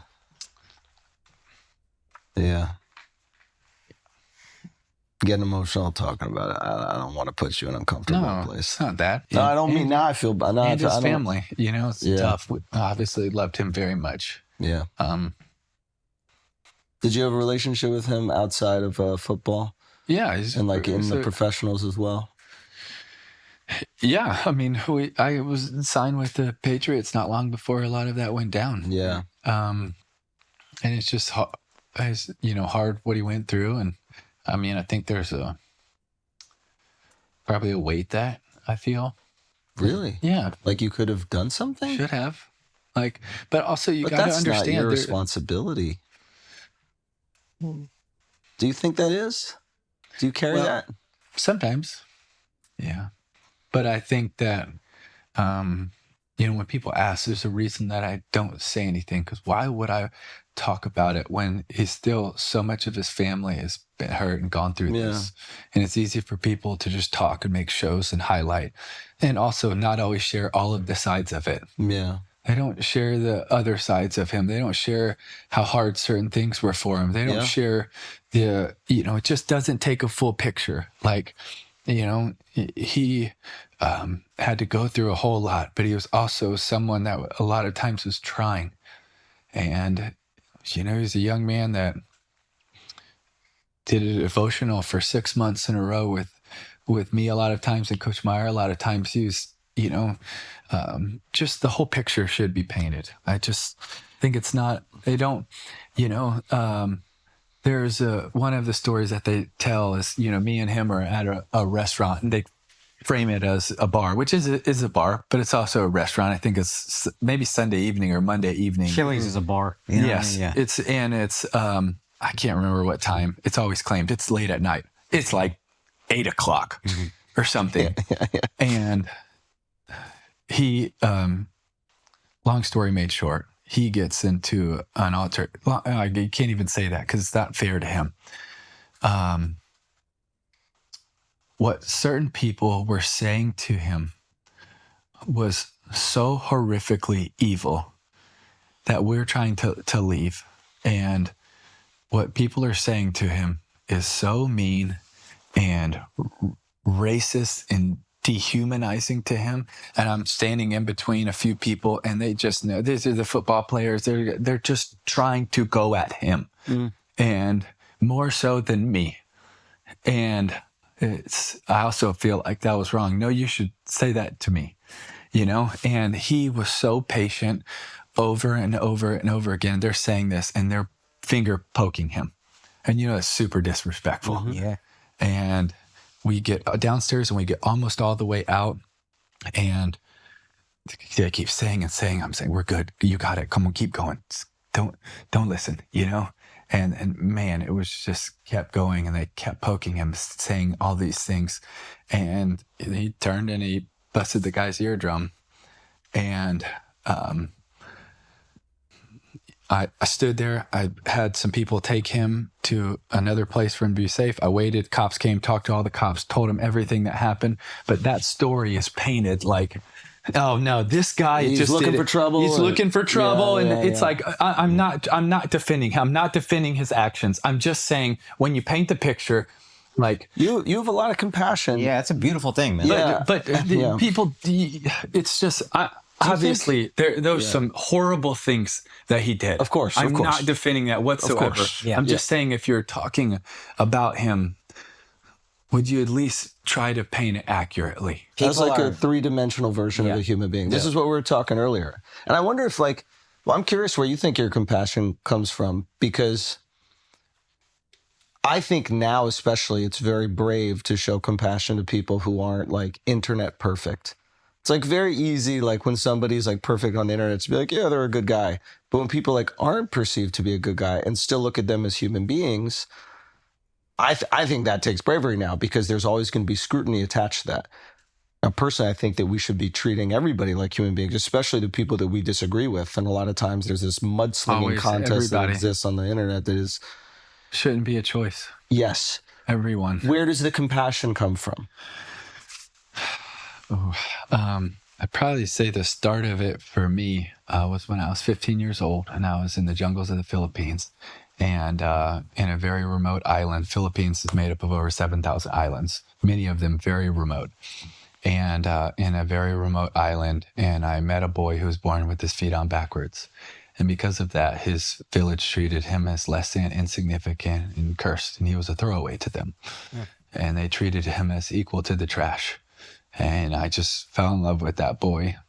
And I knew that he wasn't a throwaway to God, but I also knew that God was pricking my heart, saying, yeah, but what are you going to do about it? It's not enough to feel something. What are you going to do? And that was really the start of what I believed the first time I felt called to something. And then I went through college, and the first thing I did when I graduated, because this is before NIL, right? You couldn't have a foundation in college. You would have been a trillionaire during NIL. Oh my God. But one of the first things I did was start the foundation with the mission statement, just thinking about that boy and all the boys and girls around the world that are suffering like he is, with the mission statement to bring faith, hope, and love to those needing a brighter day in their darkest hour of need. To sum it up, it's a fight for people that can't fight for themselves. And that was very impactful for me. And there's 4 or 5 other stories that really wrecked my heart in the best way possible. So it's 15 years old. Yeah. Severe emotional reaction to seeing the way that this kid is being treated. Yeah. And you feel compelled to do something about it. Yes. At this point in time, like, would you say your faith is as strong as it is now? Was it... You're still trying to understand it. Like, where are you in your journey? Good question. Definitely a believer, but also, figuring out what does that mean? What does that mean for my life? What does that mean for actions? What does that mean to feel called to something? And I couldn't have necessarily articulated in the same way then. I remember coming home and I was writing the testimony of this and being like, I don't even know how to describe what just happened. Mm-hmm. Did you talk to your parents about it? I did. I talked to my parents, and I still have that testimony that I wrote, because I wrote out the story of when I got back. And that boy has been a big inspiration for a lot of stuff. Is he still involved in your life? No, I've never seen him again. Get out of here. Mm-hmm. I mean, it's a remote jungle. Yeah, how do you get in touch with him? Especially this is way before all of the internet and everything. Stuff, but yeah. Wow. So if he's God willing still around, does he know the impact that he's had on your life? Like, this is now we have a hospital in the Philippines that takes in all the boys and girls like him, and we operate, and they get wheeled in and they walk out. And that's one of my favorite things we get to do. That's amazing, man. oh, we got to find this kid. There's got to be a way. All right, guys, let's take a break for a second. Listen, you know it's tough to find the right people for any team. Each person needs to be amazing at what they do, and that's why if you're building a team and you want to hire the best people for it, you need ZipRecruiter. You need ZipRecruiter. Right now, you can try it for free at ZipRecruiter.com/flagrant. How fast does ZipRecruiter's smart technology start showing your job to qualified candidates? Immediately. That's fast. That's beyond fast. Fast wouldn't be immediate. Fast would approach immediacy. It's before that. ZipRecruiter's powerful matching technology works fast, it actually works immediately, to find top talent so you don't have to waste any time or money. There will be no money or time wasted because it happens. You can invite top candidates for your job to apply to encourage them to apply sooner. No wonder ZipRecruiter is the hiring site employers prefer the most based on G2. Building a solid team is easy if you know where to go. ZipRecruiter, 4 out of 5 employers who post on ZipRecruiter get a quality candidate within the first day. Look, see for yourself, okay? Go to this exclusive web address right now, ZipRecruiter.com/flagrant. Again, that's ZipRecruiter.com/flagrant, FLAGRANT. ZipRecruiter, the smartest way to hire. All right, guys. Let's take a break for a second. Listen, David is a protein bar with a simple concept. The fewest calories for the most protein ever. David has 28 grams of protein, 150 calories, 0 grams of sugar. You would think something with this protein to calorie ratio would make you sacrifice on taste, wouldn't you? But no. That's just not the case over here. Adequate protein intake is critical for building and preserving muscle mass now and as we age. It also plays a vital role in managing metabolic health and preventing excess body fat accumulation, reducing the risk of various diseases. David has the most protein per calorie. So eating 100 calories of David will make you feel fuller than eating 100 calories of any other bar. David is available in 8 core flavors: chocolate chip, cookie dough, peanut butter, chocolate chunk, salted peanut butter, fudge brownie, blueberry pie, cake batter, red velvet, and cinnamon roll. Across all flavors, the bars share a soft, doughy texture with chunks and crunchy crisp, plus the same macro profile: 28 grams of protein, 150 calories, 0 grams of sugar. Telling you, the bars are absolutely fantastic, okay? And after weeks of being out of stock, David is officially back in stock on their website. They're offering our viewers and listeners a special deal. You buy 4 cartons, you get the 5th free when you purchase at davidprotein.com/flagrant. Prefer to shop in person? That's fine too. David is now in over 5,000 stores nationwide. Check out their store locator to find a location near you. Now let's get back to the show. You know, there's other stories that led you into other fights, but then where my...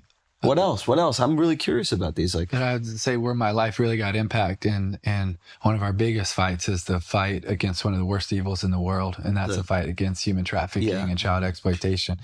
And that started not long after I graduated college, and my dad, who's a pastor missionary, was in a country where faith isn't allowed, and he's in an underground pastors conference, and he which country? I can't tell you. Oh, wow. And gathers pastors from all over. So the underground locations. It's like early Christianity. So they don't get arrested, and they can go back to their village and love on their communities. And so they're in an underground location, and my dad's with these pastors, and there are other people in this underground location. And then some men enter with 4 little girls, and they start an auction for these 4 little girls. God. And one of the reasons why my dad's just one of my biggest heroes and role models, he's just not someone that can look away. It's not in him. And so he takes out all the money in his wallet, which was about $1,250 for the rest of the trip and to get home. And he's able to purchase the freedom of these 4 girls. Wow. And then after that, he calls me and I'm like, "Hey, Dad, how's the trip going? What are you up to?" And, I'm not ready for the response. He's like, just bought 3 girls. 4. Thank God, yeah. And I'm like, "What?" And I just couldn't help but say, "What did all the pastors do?" Because these are people that are called and commanded to love, serve, right? And he said, I don't know if you want to hear. I'm like, "What do you mean? What did they do?" And he said, "Nothing." And I said, "Why?" He said, "Because they had really good excuses. Like, the man that you just gave that money to, they're probably going to go do something evil with it," which is probably true. But go say that to those 4 girls. And And it's so easy. And I was so convicted by this so many times because it's so easy for us to find ways to make really good excuses. Like, oh no, I'm going to do it one day. Hey, one day I'm going to serve. One day I'm going to be part of something. One day I'm going to make a difference. And we live a one-day life.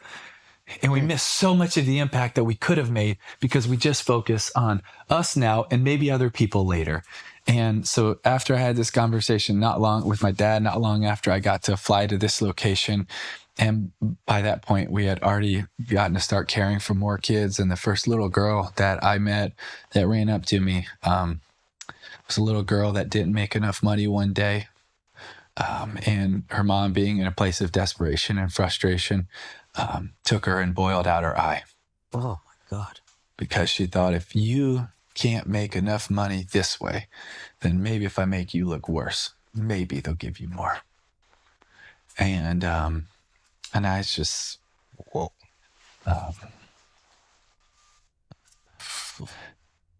Trying to figure out,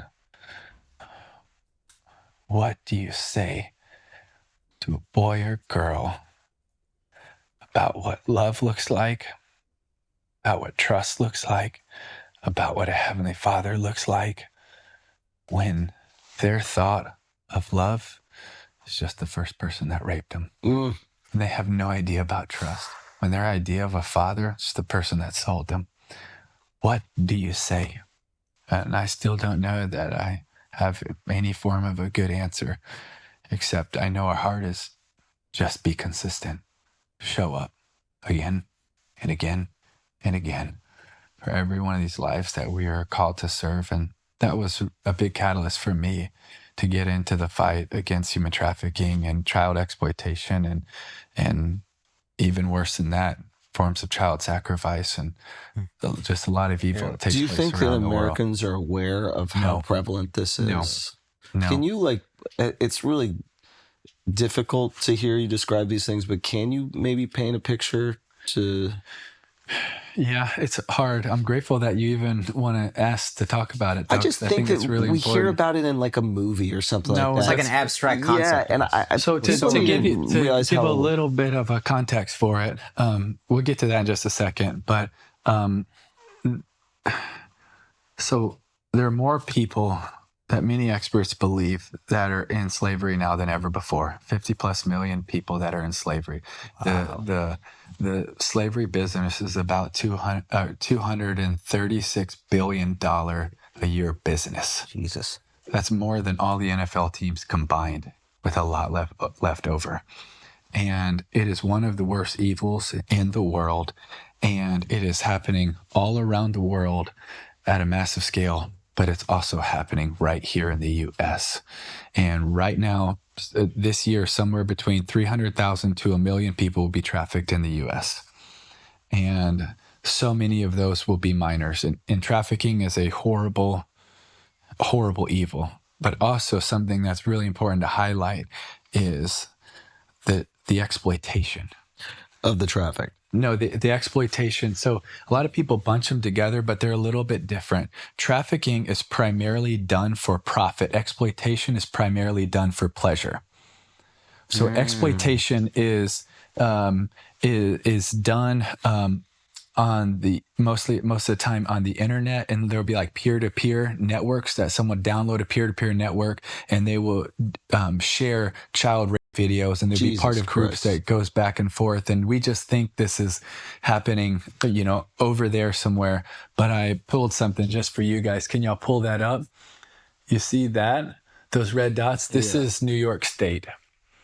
That every red dot is a unique IP address that is downloading and sharing child images and videos. And that's just the last 30 days in the state of New York. Jesus. Whoa. And is the FBI arresting these people? Well, do you see the blue dots? Those are the ones that are being investigated. Just investigation? The blue dots are the ones that are being investigated. But if you have a confirmed IP address that's sharing this type of content, so it's a good conversation, and a lot of people will say, well, how are they not doing more?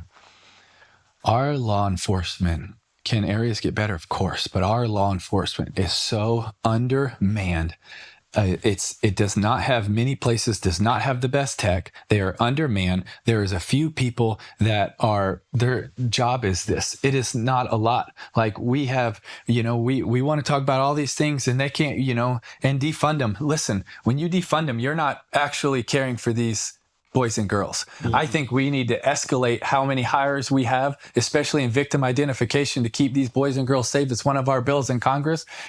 Is the Renewed Hope Act, is so that we would hire more victim identification specialists to be able to identify these boys and girls so that we can knock on that door and go safeguard that child. Why do you think that this is not unanimously supported or even spoken about? Like, it seems we've been speaking a lot about it. Of course you guys have, but like, why is it not amplified? yeah, like I think it makes a lot of people uncomfortable. Well, we wrote our bill specifically in a way for right or left, because for us, it's not about politics. It's about people, especially people that are suffering. Yeah. And this is trafficking, except this is just trafficking down the hall. Yeah.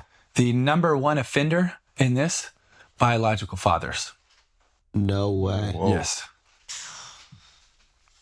Do you think people aren't doing more about this because we feel, oh, this is a problem over there? I think that is a big part of it. Yes. I feel like we think it's just over there. And over there meaning overseas. Overseas. We think it's Taken, Liam Neeson. We think it's all of these other things when it's not. We have so many issues that are taking place right here in our country. And I could keep going off list. We're the number one buyer of for boys and girls around the world. America is. Meaning like videos of it? Yes. We pay for the rape of boys and girls in the Philippines, Cambodia, Indonesia, Laos, Thailand. Like, we're the number one buyer. In peer-to-peer sharing of this information, we're third worst in the world. China, Russia, US, and Italy's fourth. Like, this is one of the worst evils in the world. And people think, well, we're not doing that. Yes, we do really think that. I know we do. Yeah. And that's one of the, our hearts is to get this, message out, to be able to make change and then support our law enforcement and task forces that are working on this. Cause there are some freaking heroes that are fighting this every single day, but they do not have as good of technology most of the time as those with the goal to do evil. They just don't. And they're also, do you know how hard it is for these law enforcement officers when you wake up every day and you watch a video of an infant, of an 18-month-old, a 9-month-old, when you watch, and that's one of the number one burnout rates for law enforcement. I can't imagine when you do that. Yeah, and I think it's something around 3 years for them. But you take a year to be trained up, and now you're burnt out. Now you got to bring someone else on, and it's like, how do we have the manpower to do that? I mean, as much as you want to stop it, like somebody has to, I guess, watch and verify the video. This is where AI could honestly be helpful. But that's where we're working on a lot of AI, and there's a lot of amazing AI, and there's great AI. There's AI that we're investing in and trying to build up to give to law enforcement. There's facial recognition, there's pattern recognition, there's RFID. There's so many things that there's a lot of people trying to fight back against it. It's just they don't have it doesn't have the same awareness. People aren't talking about it. Like, in my opinion, this is one of the worst evils in our country, and it's something that people don't want to talk about. But it's also something I'm trying to process the disconnect, because it's like people do care about this issue.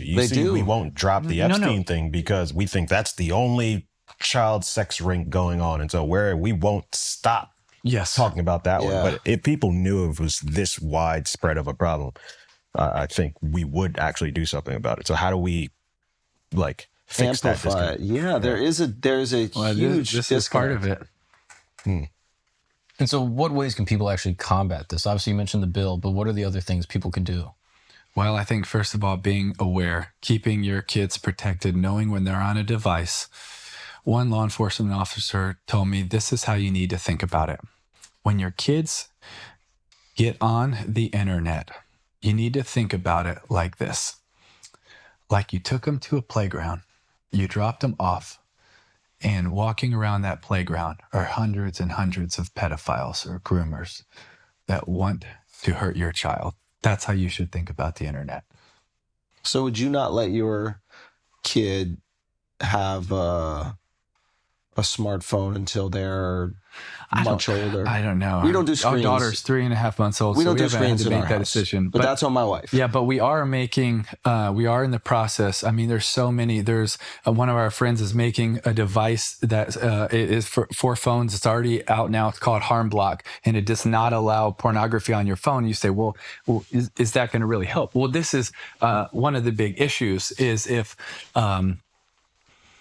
it does not allow pornography on my phone, then I also can't get sextorted.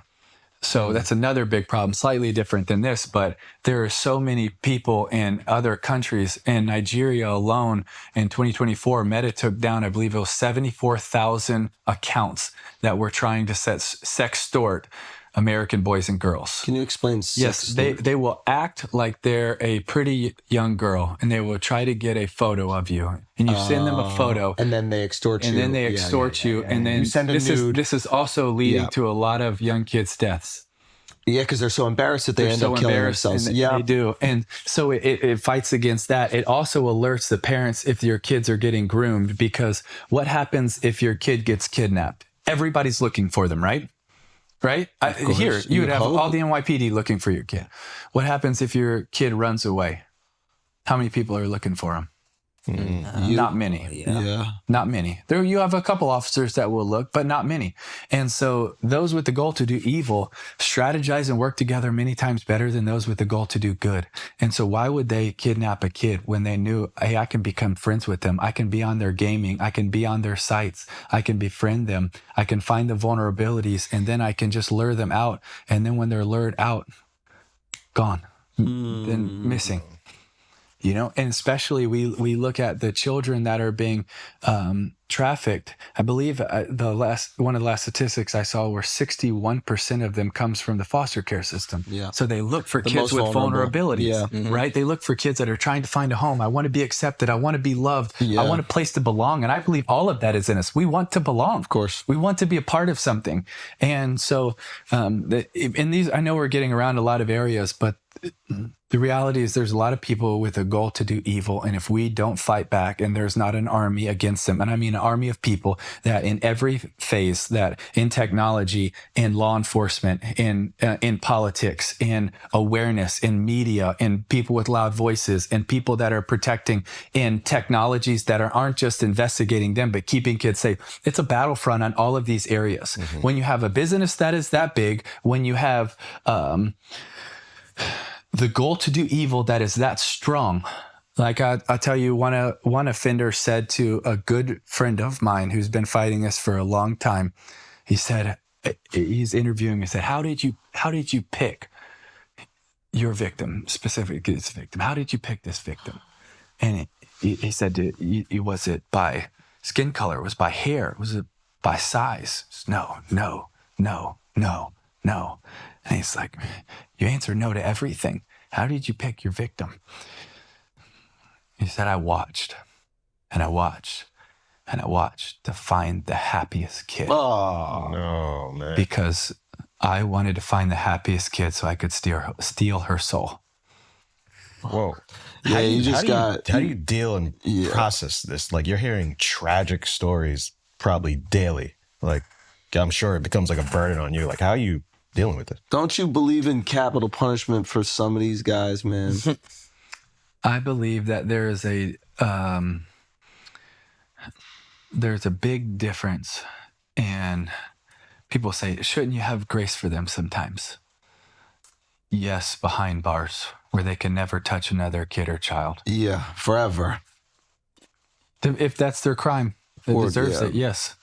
That is haunting. Yeah. By the way, I should say this. I should say this about this. Bro. Just every one of these offenders that are downloading and sharing this, 55 to 85% are hands-on offenders, and your average offender has 13 victims in their lifetime. So every time you take one off the street, you're protecting multiple kids. Just take them out. But yeah, how do you deal with this? How do you? That's a good question, Alex.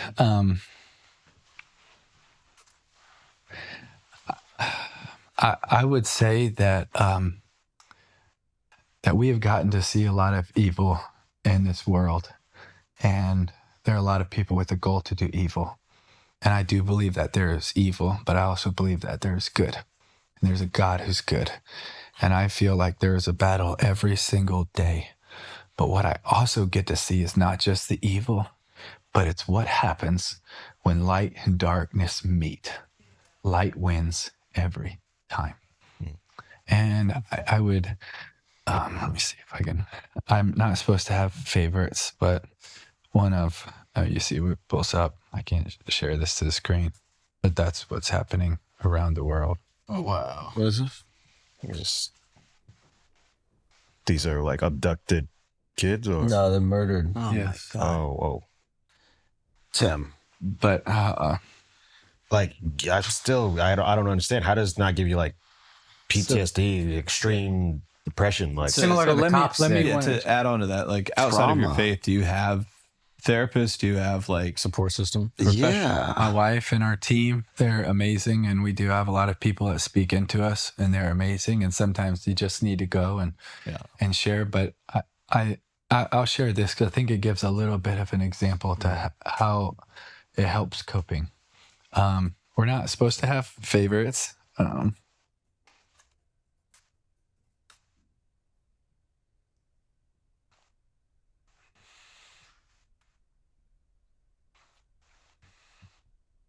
This young girl would be one of mine. She had to go through that evil for 7 years.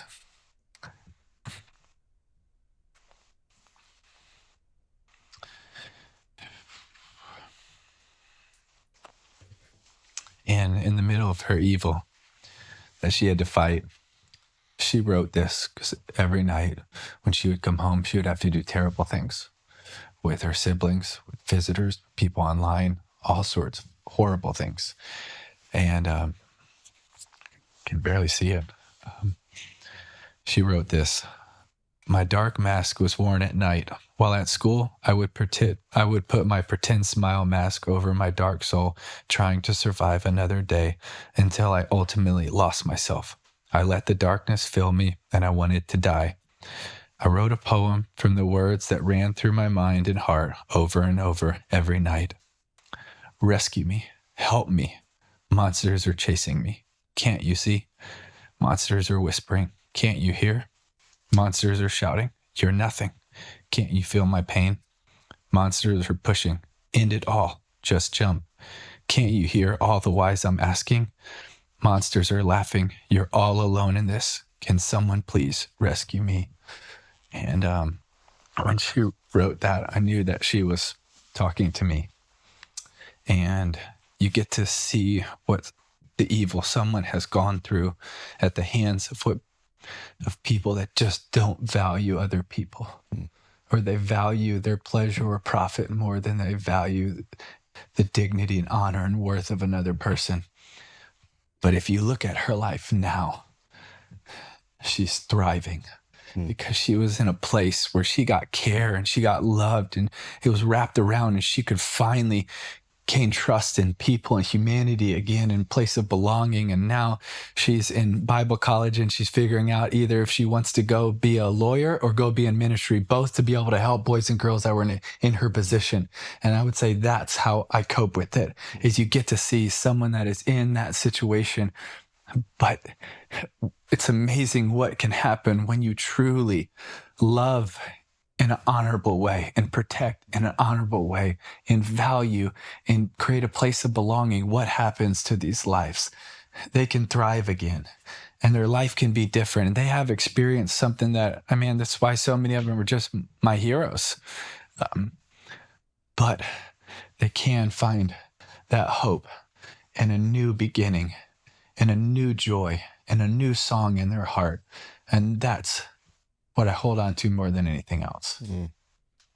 Do you feel like your journey through everything from college to NFL to now this work, do you feel like it was leading to this specific project? All of it.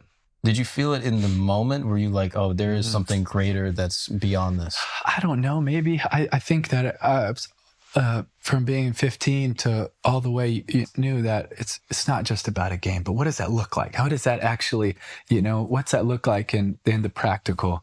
But through some of the stories I shared and a few more, it was just every time I had the biggest heartbreak and fulfillment at the same time, it was caring for those that were suffering. My heart was broken for it. And in caring, there was the most fulfillment, more so than there ever in a game or championship or award or praise, anything. There was just no comparison. And I felt like it was just a reminder from God, this is what I want you to do. That's where you're supposed to be. Have there been more challenges in this work since becoming a father yourself? Or has it strengthened that call? It's a good question.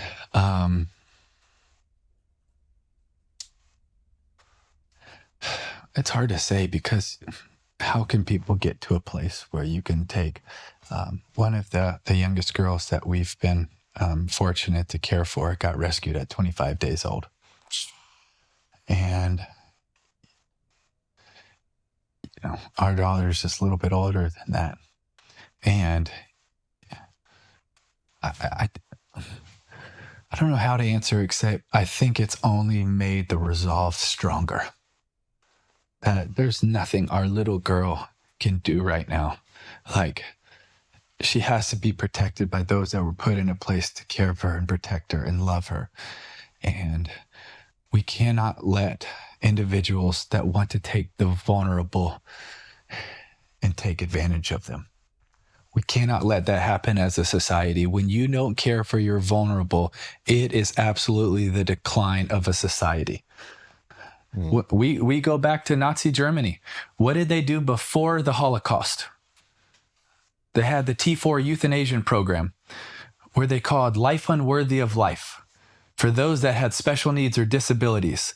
And they poisoned them and put them in gas chambers and killed over 275,000 because they viewed them as life unworthy of life, called them mercy killings. Euthanasia just means good death. Right? So a society that doesn't value the marginalized or the vulnerable is a society on decline. And, when early Christianity, there were some people that would say, that's the religion of women, of slaves, of children, because in some of those societies, they were the ones that were viewed as less than. And all of a sudden, here comes Christianity that's like, no, they ain't less than, not to our God. They're not less than. There's nobody that is less than. Everyone is made in God's image, and they're worthy of love, and they're valuable to him, so they should be valuable to us. And I think that's something our society, whether you believe or not, you should believe that every life has value, not just when they do something that is valuable for you or to you.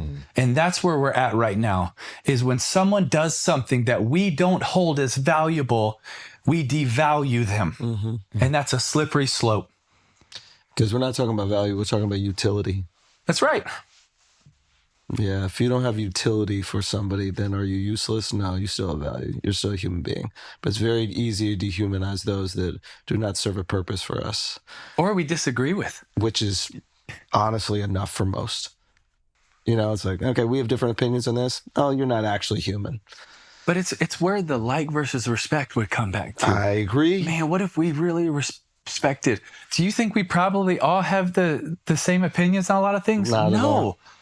But we can respect one another, and I can choose to love you. You can choose to respect and love me. We can have good dialogue and honest conversation, 100%. And we can work and we can strive to figure out where somebody else is coming from, because we can value one another.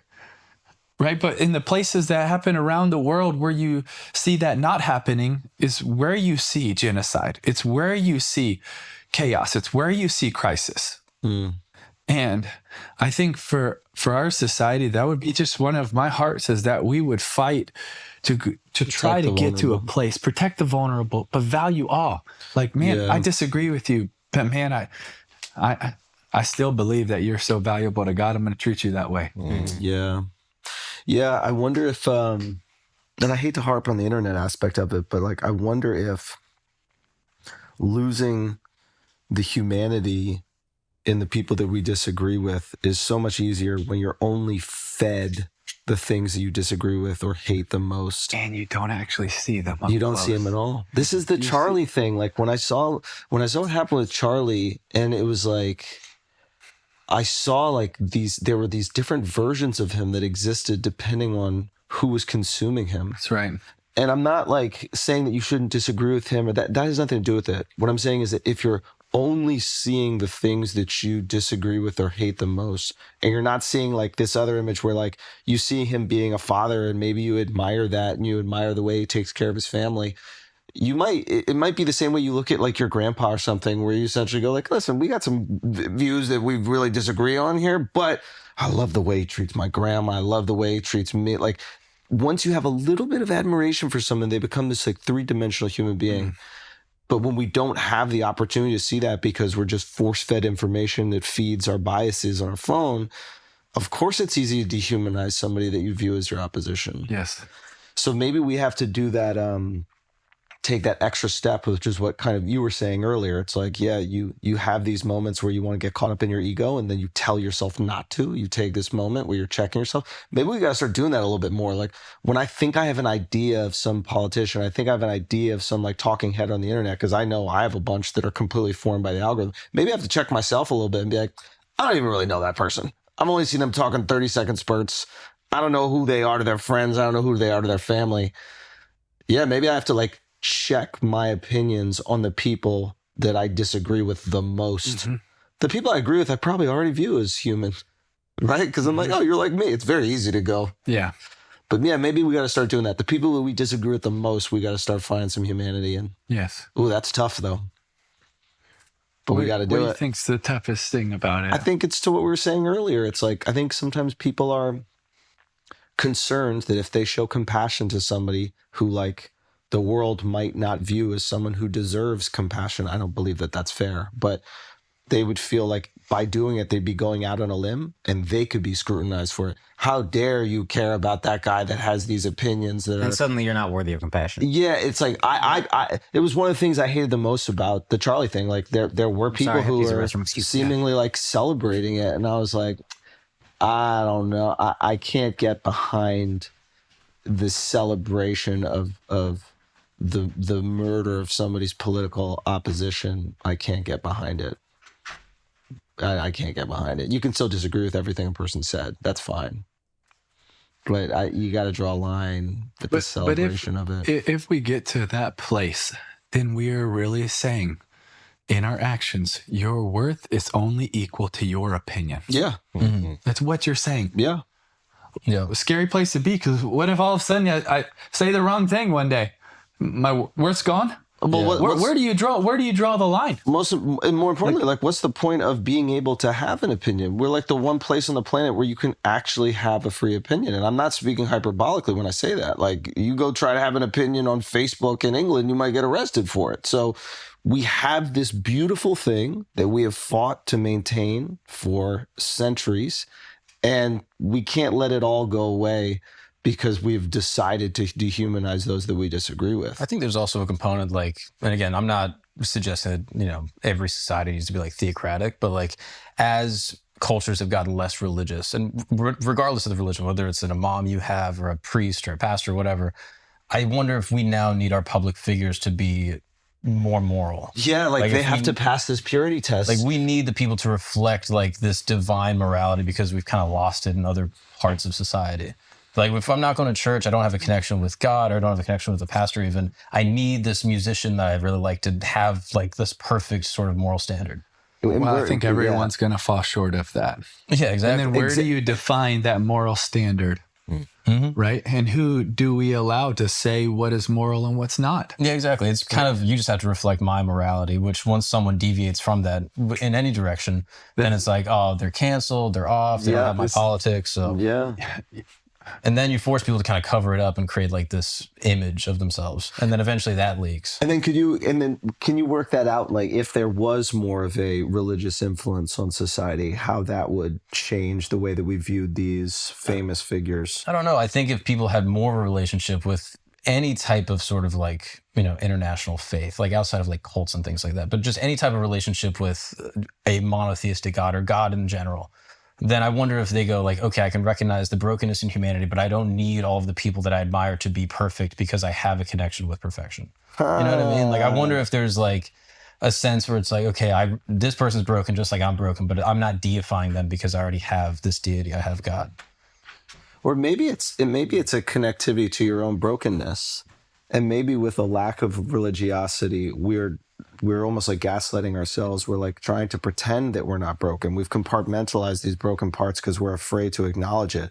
And then when we see it in others, it's a reminder of like who we are. So we have to tear down these other figures. Yeah, but we're essentially projecting our own insecurities. And again, I'm not saying every person needs to be religious, but just that I think that like almost looking at it sociologically, like as societies lose religion, I wonder if they just do that sort of instinctually.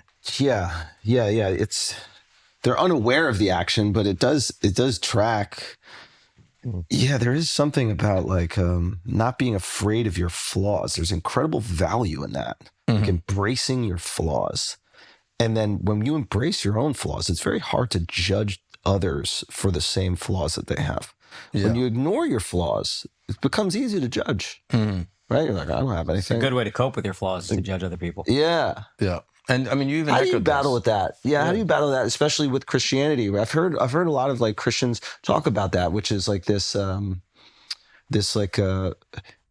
purity test that they think sometimes people aren't passing, like within the faith, and it's like, and people going specifically, none of us are pure. Why are we imposing this purity test on each other when the whole point is that we're not pure? We're going to try. Yeah, the first verse that pops in my head is, "For by grace you have been saved through faith. It is not of your works, it is a gift of God, so no one should boast." We have been saved through faith. That is a gift of God. It is not of ourselves, so you can't boast. But if we do boast, we boast on Him. Yeah. Like, not on us. And I think that would be the heart of what we should get back to. Like, man, if we look at what God has done in Scripture, and I know not everybody might believe Scripture, but if you just look at it, look at all of the people that God has used. Most were super flawed. And I think there is a picture that God's painting to say, like, you know who I didn't show up for? The perfect, the one that thinks they never did anything. That's why I used the example earlier of it's a hospital for the broken, right? And I think that also pairs to James 4:8, maybe I'm not, but that God is opposed to the God is opposed to the proud, but gives grace to the humble. Right? And why is that match with this? Because you have to humble yourself to realize that you're broken, so you need a healer, you need a savior, right? I think all of those things jive with what this conversation is. If I realize I'm broken and I've fallen short, why would you then guess what? Someone else that has, I'm not going to say, look at how you've fallen short. Yeah. I'm going to say, hey, you want to be on this journey together as we just try to work to improve and find the healing? And I think all of that would jive in that conversation. That's really interesting, the importance of humility. If you have no humility, how can you access your Savior? And I think one of the things that's really important is how we define humility. I've heard a lot of different ways in my life being defined, but one of the interesting ways how modern psychologists define humility is taking an accurate view of oneself. And if we took an accurate view of ourselves and we thought, man, you know, I might have some okay days, but man, I got some bad thoughts. I got some bad actions. I have fallen short in all of these ways. Then I see somebody else that has done that. Well, I'm going to be so much quicker to mercy and compassion and kindness than I am if I don't actually have an accurate view of myself. And I'm like, you know what? I'm okay. I'm all right at this thing. You know, like you're not going to have the same level of compassion and kindness for them. You know, what's interesting is when I was growing up, I had a lot of, I'm not good enough, and I didn't want to deal with that. So I would focus on all these negative things. But instead of dealing with that, I'd say, well, this guy sucks too. He's XYZ. And then I was like, hey, there's only one perfect person ever. That was God. I'm not that. No one else is. I got flaws. They got flaws. It's okay. We all got flaws. It's not a big deal. So it was like the opposite side of the same coin almost, where like, the humility was, I'm not nearly as bad as I think I am. And that's okay. And that person is not perfect either. And that's how we exist. But I think one of the important things that we have to fight with that too is we have to fight comparison. Because the other thing we're talking about right now is comparison. Thief of joy. Well, I'm not that. Yes, that's exactly right. It is the thief of joy. Yeah. Because I really believe that you cannot have a mindset of comparison and a heart of gratitude at the same time. I don't believe that they coexist. You can go back and forth, because if I'm really comparison, and by the way, I saw one stat that said 12% of our daily thoughts are spent in some form of comparison.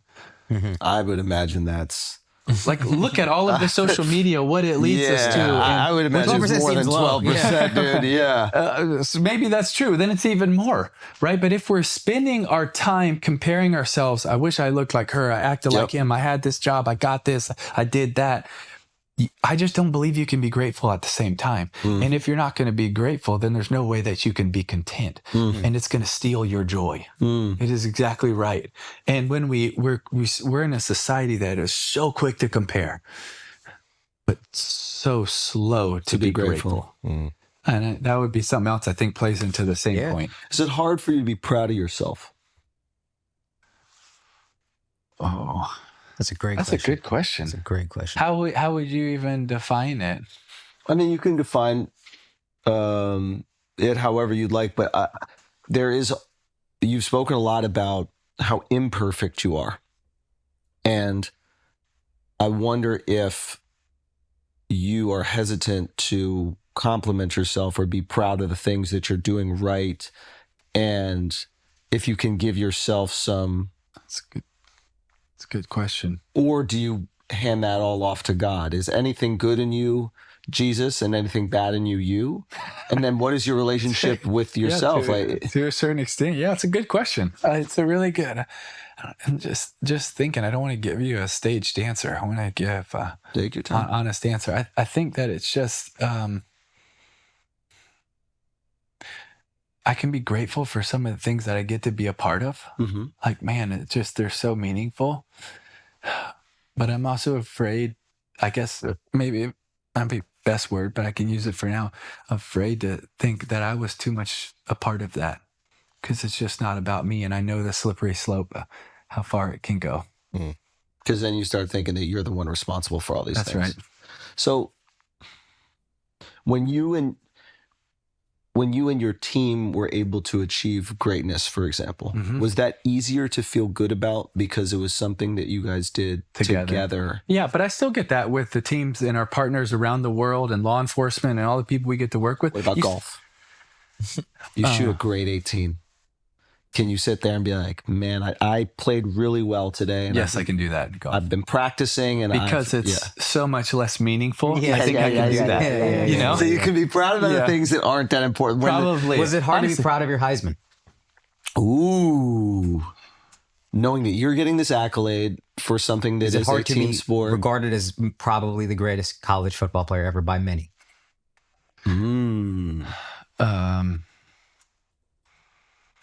I think that my heart with it was, and I don't say this as a way to try to be humble, I say this as a reality, is every person that's won the Heisman has won it because they've had crazy amount of support and a lot of great players around them. And I was terrified of not mentioning all my teammates from the speech. Of course. You know, but at the same time, like, I think sometimes maybe I did it too much and could have just like celebrated and been like enjoyed it more, you know? It's not too late. But you know what? I actually didn't think I was going to win my first year. I thought I would win my second year because, you know, I lost that one. I still think that's the only... I knew I was going to lose my third year there. Who did you think would win the first year? Darren McFadden. Because he just had a stupid good game against LSU. And I was like, he just ran for like 250 or some stupid number. And he was a monster. And... but the second year, we had just beat #1 team in the country last game, and I thought we might. And I think it's still maybe the only time, if I have it right, the only time the person with the most first place votes didn't win. Wow. It's good trivia. Who got the most first place votes? I did. Oh, you didn't win the second time. The third year, you lost. Mark Ingram won it. I was like, fourth. So you had the most first place votes, but there were enough... when you vote for it, you put down first, second, and ranked third. Choice or whatever. And so I was left off a lot of ballots as second and third. Oh, wow. Just left off entirely? We're just not as highly voted on it, but yeah. That was the year you won the national championship, or? Did anybody look into that? Was there like some kind of No, it's no conspiracy theory. nothing? No, it's good. It's fine. Okay. No, it doesn't seem like But it. honestly, I felt like it was probably the best thing for our team. Oh, because then the You focus should've- was on the team. Yeah, you should have seen the text that I got that night. What were they saying? We got you. Watch. Yeah. Oh, it's a lot going of down. things I can't say. I love it. Like it inspired you guys. It just everybody wanted to give it that much more. Yeah, and then we were playing against the Heisman winner in the national championship. Yeah. And great, crazy talented, great player, and our defense played out of their mind Because they wanted to let you know. No, they didn't want to let. The whole team played great. It wasn't for me. It was did y'all play together. that year? Oklahoma. Oh, was it what's his name? Sam Bradford. Sam Bradford. Yeah, Sam Bradford. Yeah. So talented. Yeah, very great talented. player. I'm curious, in hindsight now, are you able to look and kind of laugh at the butt fumble? Yeah, I think I wasn't laughed him. then. Did you laugh then? Or were you kind of like, bro, get No, me in because this we were game? losing. Okay. Yeah, but it's funny. People are like, "What was it like playing for the Jets?" And I'm like, "I don't know. I didn't play for him. I just stood there for him." So So this actually is it. I don't know if this is football, but you got no second, third place votes for the Heisman. NFL, I felt like you won a playoff game. I think it was your first year starting. yeah, And then Elway comes in, he wants Manning, whatever. Do you feel like there's a probably a good choice for him. No, well, Pretty dang good. good choice. well, Pretty they did win the Super Bowl, Yeah. but, and I think Peyton Manning's one of the all-time greats, but they kind of won it with Totally him is. as a bus driver a little bit, which I feel you could have done. Do you just in general feel like Thank you maybe, for the kindness. Yeah, which, do you feel like Josh has a unique yeah, like at the very ability to least, insult everybody. I'm just saying, I think know. you could. Do you feel like there's a level of disrespect that you've gotten for maybe leading with your faith or whatever that people are like, Because to get no second and third place votes and get all the first place votes seems to me there might be a bias. I don't know. I think that my style of play was a little bit. It was unorthodox. It was unorthodox, and I feel like now it's probably a better time for that. But you were saying that. Yeah, a little ahead of your time. Like the jump pass and all that was just like back then. Oh, Like, it what was are awesome. you doing? It was the I don't best. think it's ever gotten stopped. I just love it when you have all these people, and it sort of happened by accident. Like Urban ran a similar play at Utah, and I think it was against BYU. And they showed me the film, and they say, but the guy just took one step up and step back and tossed it like that. I think it was Utah, and it worked. And so he's like, hey, we'll do something like this, but let's practice it against our defense on Tuesday. And our defense is probably best in the country in my freshman year. They're just a joke. And run on Tuesday, and it's like fake a QB power, run down, put my head up, come up, tight end, wide open. And you know the coaches are all like, this is good. That looks pretty good. Like we like that. yeah. So we're playing LSU, who's got one of the best teams in the country. Crazy. It's back and forth game. Into the first half. And they're like, all right, we're going to do the jump pass. But he's like, you can't come down with it because we're going to get tackled. I'll run out of time. We don't have timeouts left, all of that. So I get the snap. I run up there. I see them all draw in, but our tight end, Tate Casey's getting held at the line of scrimmage. He can't get off. You got jammed up. So I jump, and you could see me, and it's almost like I don't even know what I'm doing. It's like I'm afraid of double dribbling or something. You know, like, what am I doing? And I'm like double clutching. I just loft it in the air because I don't know when he's going to get off. And he gets off and he catches it, and then that was the start of that. And actually, we ran it in so many different ways. And I think we were 100% on it in college, and it actually was the game-winning play in the national championship 2 years later against Oklahoma as well. Jump pass. Won the national championship as well. Okay, I know you got to get out of here. We're going to let him. I first would love if you could just tell us, and I want to include like in the description stuff here, ways where we could help with the charity work that you're doing. Well, I appreciate that. You can just go to timtebowfoundation.org and check it out. And that's the sex trafficking one. Oh, yeah. Well, it's all of it. All is for part of the it. fight against trafficking, exploitation, the fight for those with special needs, the orphan care, the supporting foster families and foster care, special needs care for hospitals. So we're fortunate to have 46 safe homes and 24 more in progress, and a bunch of orphanages, special needs campuses, and then the task force courses and the operations and then the long-term restoration. So it's just our heart's what we wake up and do every day. So we're grateful. That's amazing. Beautiful thing, Thank you, man. That's awesome. Dude, we really appreciate you coming and hanging out, That's man. our Thank you pleasure. so Thanks for much. having me. It's a I really hope fun you guys had a conversation. great Thank time. you. This was Thank you, awesome, brother. and you're doing amazing work. And Thank you, brother. yeah, man, thank you so much. Thank you Man, so our much. pleasure. I really appreciate it. Enjoy it.